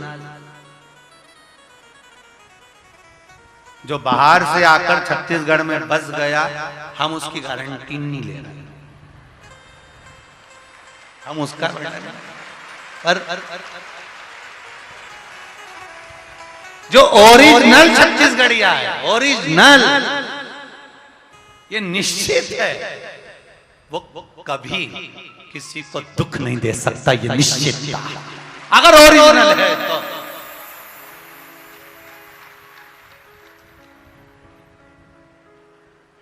अब आजकल का जमाना में तो डुप्लीकेट तो घना सारा हो गया, तुम कहीं करोगे तो डुप्लीकेट तो चलता रहता है, पर नकली नोट कितने भी ओरिजिनल नोट की गड्डी में फंसा दो, एक आध बार चल सकता है पर बार बार नहीं चल सकता। इसलिए ओरिजिनल ओरिजिनल होता है, इसलिए ओरिजिनल छत्तीसगढ़िया पहचान में आ जाता है कि ये ओरिजिनल है, ये दुख नहीं दे सकता, ये कष्ट नहीं दे सकता।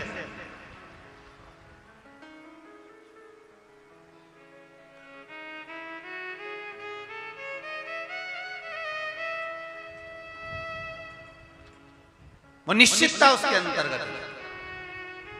शिव जी का एक वन, शंकर भगवान का एक वन जिसका नाम है चंपावन, महाभारत में भी इसका वर्णन आता है कौशल के अंतर्गत। चंपावन में भगवान, जहां पर चारों तरफ वन ही वन विराजमान था, चारों तरफ वन है, बस उस चंपावन में एक बार भगवान आनंद कंद परमात्मा की ऐसी कृपा हुई, ऐसी दया हुई कि महाराज जो गोदावरी नदी के तट पर भरद्वाज गोत्र में जन्मे हुए श्री लक्ष्मण भट्ट जी जा रहे हैं।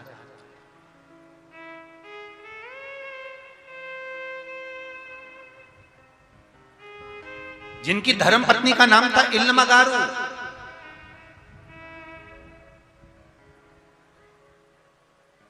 अपना पूरा परिवार गोदावरी नदी के तट पर जहां निवास कर रहे थे काकड़ में, वहां से निकलकर काशी के लिए जा रहे थे। पहले काशी जाने का रास्ता, पहले काशी जाने का रास्ता, जितने लोग काशी साउथ वाले जाते थे या इधर से महाराष्ट्र वाले जाते थे या कहीं का भी व्यक्ति अगर काशी जाता था तो ये उसको जाने का यही मार्ग था, यही मार्ग जिस मार्ग पर चंपावन है। काशी जाने वाला पहले चंपावन के क्षेत्र में रुकता हुआ फिर जाता था। अब ये इल्लमगारू के साथ में लक्ष्मण भट्ट जी और उनका पूरा परिवार भगवान शिव की भक्ति को धारण करते हुए, ब्राह्मण परिवार है, शिव भजन करता हुआ उन्होंने संकल्प लिया। लक्ष्मण भट्ट जी ने, श्री लक्ष्मण भट्ट जी ने संकल्प लिया 1.25 लाख ब्राह्मण को काशी में जाकर भोजन कराना है।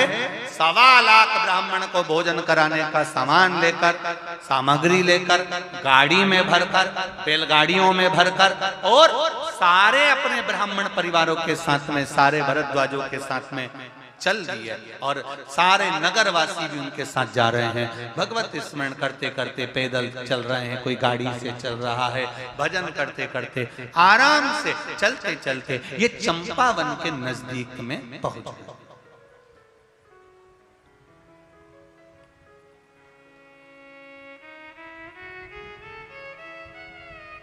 और चंपावन के नजदीक में पहुंचे, इतनी देर में चंपावन के नजदीक पहुंचते पहुंचते लक्ष्मण भट्ट जी को शाम पड़ गई और शाम होते होते सब आगे निकल गए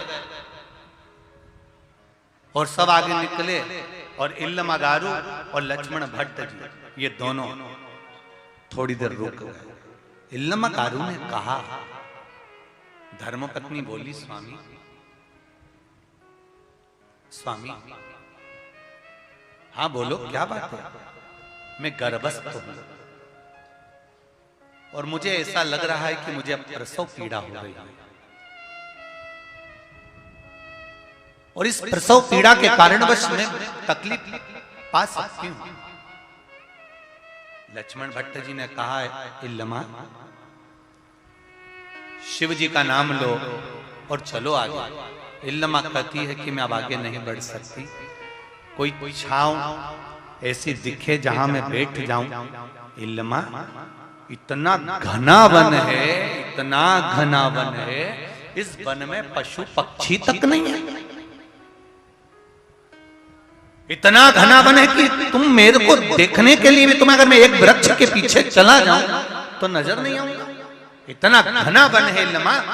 लक्ष्मण भट्ट जी कह रहे हैं लमा, फिर कह रहा हूं तुमको, अपन आगे चलते हैं, आगे कोई गांव आ जाएगा, नगर आ जाएगा, अपन वहां रुक जाएंगे। इल्लमा कहती है स्वामी मैं अब एक कदम भी नहीं चलती। और इल्लमा गारू ने उसी समय पर देखा कि एक शमी का पेड़ था और शमी के वृक्ष के नीचे इल्लमा गारू बैठ गई। अब जरा ध्यान देना, आपको पहले कथा में कहा है एक शमी का पौधा, बेलपत्री का पौधा, आंवले का पौधा, पीपल का पौधा, बट का पौधा, ये सारे जो पौधों का वर्णन हमने पहले की कथाओं में करा है, उसको जरा ध्यान से सुनना, जरा ध्यान देकर उसका स्मरण करना।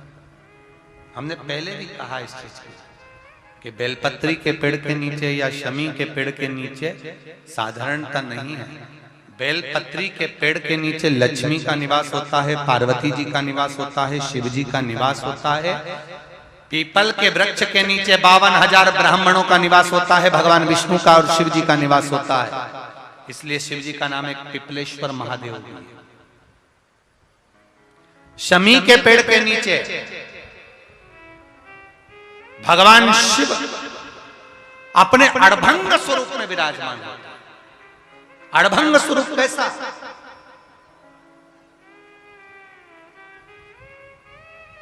हम क्यों कहते हैं कि आप लोगों को भी पहले कहा, शमी का जो पत्ता होता है, देखा है कौन? शमी का जो पत्ता होता है, हम पहले भी कथा में कहा है, जो व्यक्ति मदिरा में डूबा रहता है, नशे में डूबा रहता है, जो व्यक्ति बहुत ज्यादा मात्रा में ये तंबाकू, गुटखा या पाउच आदि खाता रहता है और उसका गुटखा पाउच छूटने को ही तैयार नहीं होता, वो बेचारा प्रयास करता है, ऐसा नहीं कि नहीं करता। आजकल के जमाने में तो कितनी बड़ी बड़ी बीमारी होने लगी, कैंसर जैसा रोग होने लगा, तो वो छोड़ना चाहता है, ऐसा नहीं कि नहीं छोड़ना चाहता। हर व्यक्ति चाहता है कि मैं व्यसन को छोड़ दूं, पर थोड़े दिन छूटता है, वापिस वो उस व्यसन में लग जाता है। तो हम पहले भी इस कथा को कहे, शमी के वृक्ष के नीचे शमी के मिट्टी का शिवलिंग बनाकर, शमी के वृक्ष के नीचे शमी की ही मिट्टी का शिवलिंग बनाकर उस पर जो बेलपत्र समर्पित करता है और शमी पत्र समर्पित करता है, वो बेलपत्री को उठाकर ले आता है, शमी पत्र के साथ में शिवलिंग की पूजन करी हुई शिवलिंग का विसर्जन कर देता है। उसी दिन उस बेलपत्र को, लाए हुए बेलपत्र को जो शमी पेड़ के नीचे पूजन कर कर बनाया गया है, उस बेलपत्र को जो नशा करने वाला व्यक्ति होता है, उसको 3 दिन तक लगातार पहली पत्ती बीच की, दूसरी पत्ती राइट की, तीसरी पत्ती लेफ्ट की, जो एक एक कर कर 3 दिन तक खिला देता है। 3 या 4 बार अगर प्रयोग कर लिया तो ये निश्चित है दूसरी बार वो नशे में धुत नहीं होगा, ये निश्चित। शमी वृक्ष जो शंकर भगवान का अड़भंग स्वरूप जहां विराजमान, थोड़ा मदिरा पान करने वालों के लिए, व्यसन करने वालों के लिए, थोड़ा गलत कर्म करने वालों के लिए थोड़ा सा और बहुत जरूरी है। मेरा नवयुवक बेटा बेटियों से ये निवेदन रहा है और आज फिर कहता है, आप तंबाकू खाते हो, आप गुटखा खाते हो, आप पाउच खाते हो, आपसे निवेदन है ये समझ लीजिए कि आप मौत की सीढ़ी पर अपना पांव रखना प्रारंभ कर दिए हो और मौत की सीढ़ी पर पांव रखा और कभी भी कोई बड़ी बीमारी आपको किसी भी समय पर घेर सकती है। एक बात बहुत ध्यान से उतारना, मेरे बेटा बेटियों से निवेदन, नवयुवक बच्चों से निवेदन, युवान बेटा बेटियों से निवेदन है, हम सुपारी खाते हैं या कोई सामान खाते हैं, बार बार हमारा गाल कटता जाता है, फिर ठीक होता है, फिर कटता है, फिर ठीक होता है, फिर कटता है। दांत में, जबड़े पर और गाल में झार झार सी पड़ने लगती है। धीरे धीरे धीरे धीरे 10 साल, 15 साल, 20 साल, 30 साल बाद वहां फिर घाव उत्पन्न होने लगता है। अच्छा, कई लोग कहते हैं कि पुराने लोग भी तो खाते थे, तो पुराने लोग ये तंबाकू या गुटखा नहीं खाते थे। पुराने लोग पान खाते थे, बीड़ा खाते थे। पान में चूना लगता था, कत्था लगता था, और पान में एक तंतु होता है बीच का, वो तंतु एक ऐसा होता है जो अंदर बीमारी को पनपने नहीं देता। इसलिए जो बुजुर्ग लोग जो पान खाने वाले होते हैं, केवल जो पान का सेवन करते हैं, उनको कभी ये बड़ी बीमारी का रोग सताता नहीं है। और जो ये नया नया पाउच आता है जिसपे तुमने देखा होगा, उस पे कैंसर का फोटो भी बना रहता है, ये नए नए पाउचों पर कभी तुमने देखा कि पान पर फोटो बना हुआ है, पर पाउच पर, गुटके पर उसका समझो।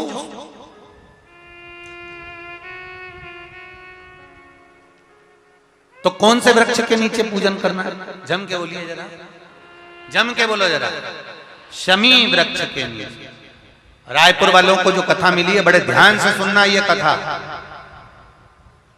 बड़े आनंद के साथ मिली। और जितने लोग आस्था चैनल पर जो सुन रहे हैं, जितने फेसबुक यूट्यूब पर सुन रहे हैं, और यहाँ लाखों की संख्या में लोग बैठे होंगे। कई लोग तो अपनी अपनी टीन के ऊपर, छत के ऊपर चढ़ चढ़ के बैठे हैं, कोई ट्रैक्टर पर, कोई गाड़ियों पर, कोई खंभों पर चढ़ चढ़ के बैठे हुए। ध्यान से, बड़े प्रेम से सुनो इस कथा को, बड़े आनंद।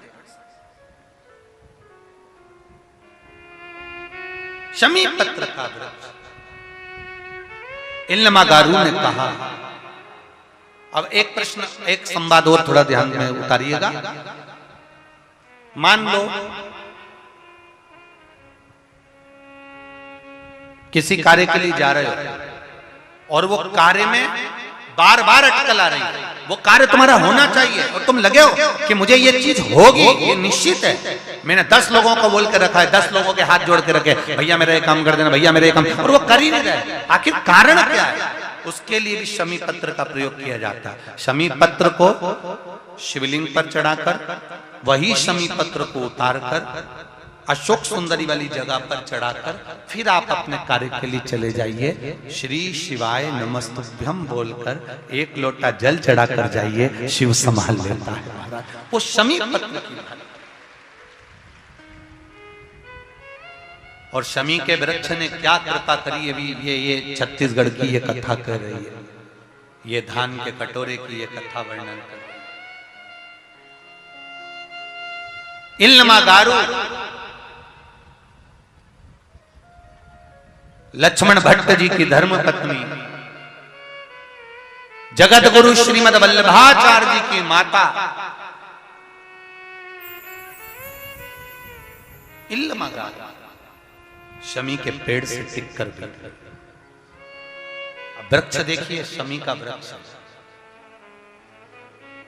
शमी के वृक्ष से इल्मागारू टिक कर बैठ गई और प्रसव पीड़ा बढ़ने लगी। लक्ष्मण भट्ट जी बोले, मैं क्या कर सकता हूं तेरे लिए? इल्मागारू कर रही है, मुझे कष्ट बहुत हो रहा है स्वामी, मुझे कष्ट हो रहा है, कृपा करो स्वामी, मुझे कष्ट हो रहा है। इल्मागारू चिल्ला रही है, लक्ष्मण भट्ट जी आंख से आंसू बहा रहे हैं। सबको पुकारा, उस घने वन में, उस चंपा वन में कौन मिलेगा, कौन प्राप्त?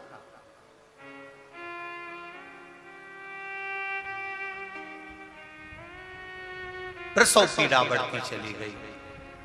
शाम, सारे के सारे जितने लोग साथ में काशी जा रहे थे, सब आगे के नगर में पहुंच गए। आगे के नगर में पहुंचे और इल्मागारू और लक्ष्मण भट्ट जी वहीं शमी के पेड़ के नीचे रुके। चारों तरफ वन ही वन है और इल्मागारू के नेत्रों में जल।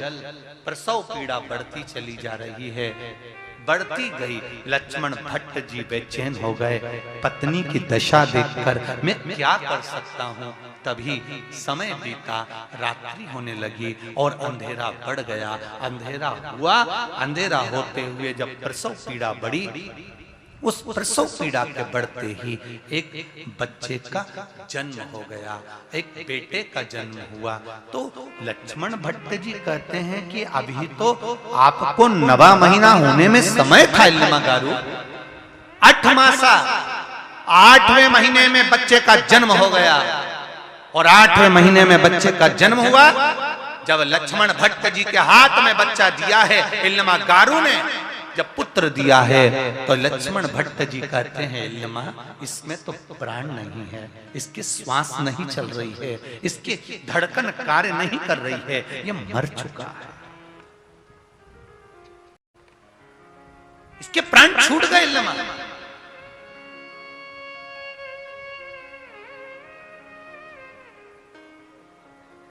जरा विचार करिएगा, बहुत ध्यान देना इस कथा पर।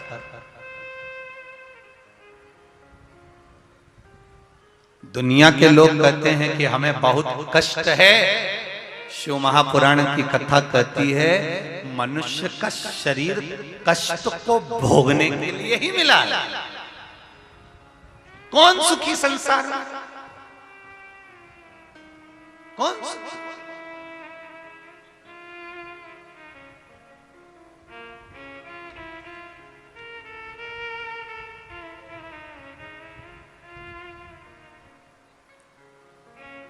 पूरी दुनिया में कोई सुखी है? अरे व्यक्ति अगर विद्वान हो जाता है तो अहंकार समाहित हो जाता है, विद्वत्ता आ गई, अभिमान आ गया। और सोचिए, अगर मान लो व्यक्ति एक पद प्राप्त कर लेता है कि साहब इसने यहाँ विजय प्राप्त करी और विजय प्राप्त करी तो ये पद इसको मिल गया, वो पद पाने के बाद वो सोचता है कि अब मुझे एक और दूसरा पद मिल जाए, फिर वो सोचता है कि मैं कहीं इस मंत्र पद पर बैठ जाऊं, फिर मंत्री पद से सोचता है कि सामने ये बन जाऊं, फिर वो बनते बनते उसने सोचा सामने ये बन जाऊं। भगवान कहते हैं कुछ बनने की जरूरत नहीं है, अच्छे इंसान बन जाओ तो आप खुद ही अच्छे बन जाओगे, ये निश्चित है।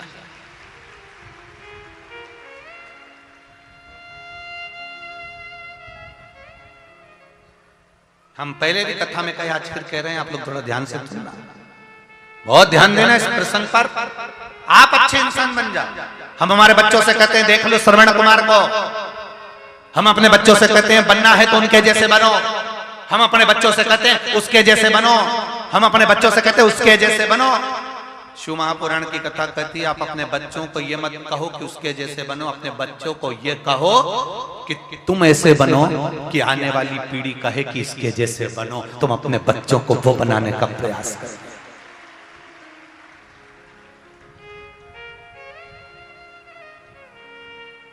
आप अपना कर्म करे जाओ, आप अपने कर्म की ओर अग्रणी होते चले जाओ। जरा विचार करिए, आज से कुछ सालों पहले का चरित्र निकाल कर देखना, जगह जगह रामचरितमानस, भागवत, गीता, स्मरण सब कुछ होता था। शिव तत्व को कौन जानता था? कौन जानता था शिव महापुराण को? शिव पुराण होती है, शिव पुराण की कथा होती है, शिव पुराण का चरित्र होता है, कौन जानता था? पर धीरे धीरे धीरे धीरे शिव महापुराण का जब विस्तार होते चले गया, लोगों के हृदय में शंकर की कथा बैठती चली गई, तो धीरे धीरे वक्ताओं ने भी, अब तो ढेर, तुम जब टीवी खोलोगे तब कोई ना कोई शिव महापुराण की कथा बाचता हुआ मिल जाएगा। शिव पुराण ने अपना विस्तार कर लिया। आप बनो, कई लोग कहते हैं उनके जैसे बनो, उनके जैसे बनो। आप अपने बच्चों को ज्ञान दीजिए कि ऐसा बनो कि तुम्हें देखकर दूसरे घर के माता पिता कहें कि इनके जैसे बनो। अपने बच्चों को ज्ञान उपदेश दो।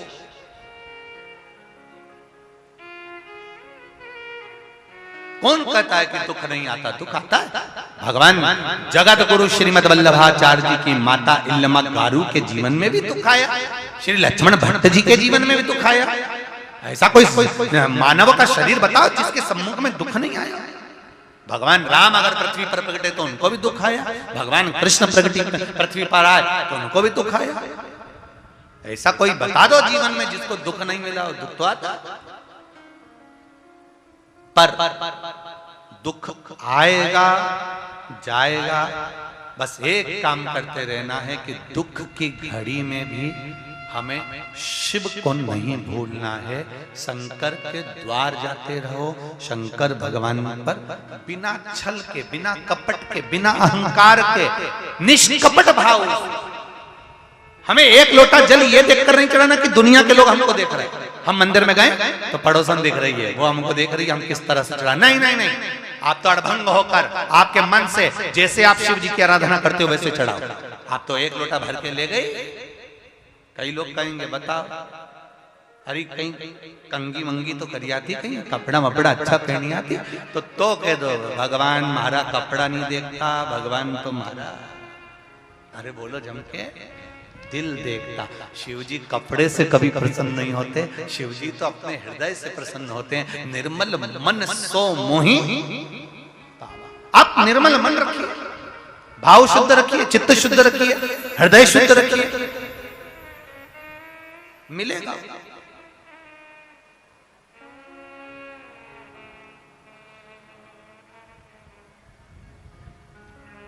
दूसरे को दिखाकर अगर हम एक लोटा जल भी चढ़ा रहे हैं तो भगवान शिव से ये लोग पशुपति व्रत करते हैं और पशुपति व्रत धारण करते हैं, तो हम उनसे एक बात हमेशा कहते हैं, आज फिर कह रहे हैं, पशुपति व्रत करने वाले को चाहिए कि सामने वाला व्यक्ति जैसा व्रत कर रहा है, अगर उसमें कुछ गलत कर रहा है तो जरूर बताओ, और वो पूछे तो, नहीं तो अपने को ये भी नहीं बोलना कि साहब तुमने पूजन गलत कर ली है। वो अपने दिल से कर रहा है, आप अपने हृदय से। ये जरूर है पशुपति व्रत का जो नियम है वो जरूर बता दो कि साहब 5 व्रत होते हैं और 5वें व्रत में ही पूर्ण करना पड़ता है। अगर बीच में कहीं रजस्वला धर्म आ जाता है तो उसको छोड़ दिया जाता है, अगला व्रत गिन लिया जाता है। 6 दिए मंदिर में ले जाए जाते हैं, 6 दिए पृथ्वी पर रखे जाते हैं, 5 दिए जलाए जाते हैं, 1 दिया पृथ्वी पे से उठाकर वापिस अपनी थाली में रख लिया जाता है। प्रसाद के 3 हिस्से जमीन पर रख दिए जाते हैं, दोने में कागज में प्रसाद जिसमें भी तुम लेकर गए हो, 2 हिस्सा मंदिर में छोड़ दिया जाता है, 1 हिस्सा लेकर आ जाते हैं। छठा दिया घर के अंदर प्रवेश करते समय अपना जो सीधा हाथ है, अपना सीधा हाथ उस ओर बैठ जाओ और घर की ओर मुख कर कर उस दिए को दरवाजे पर लगा दिया जाए।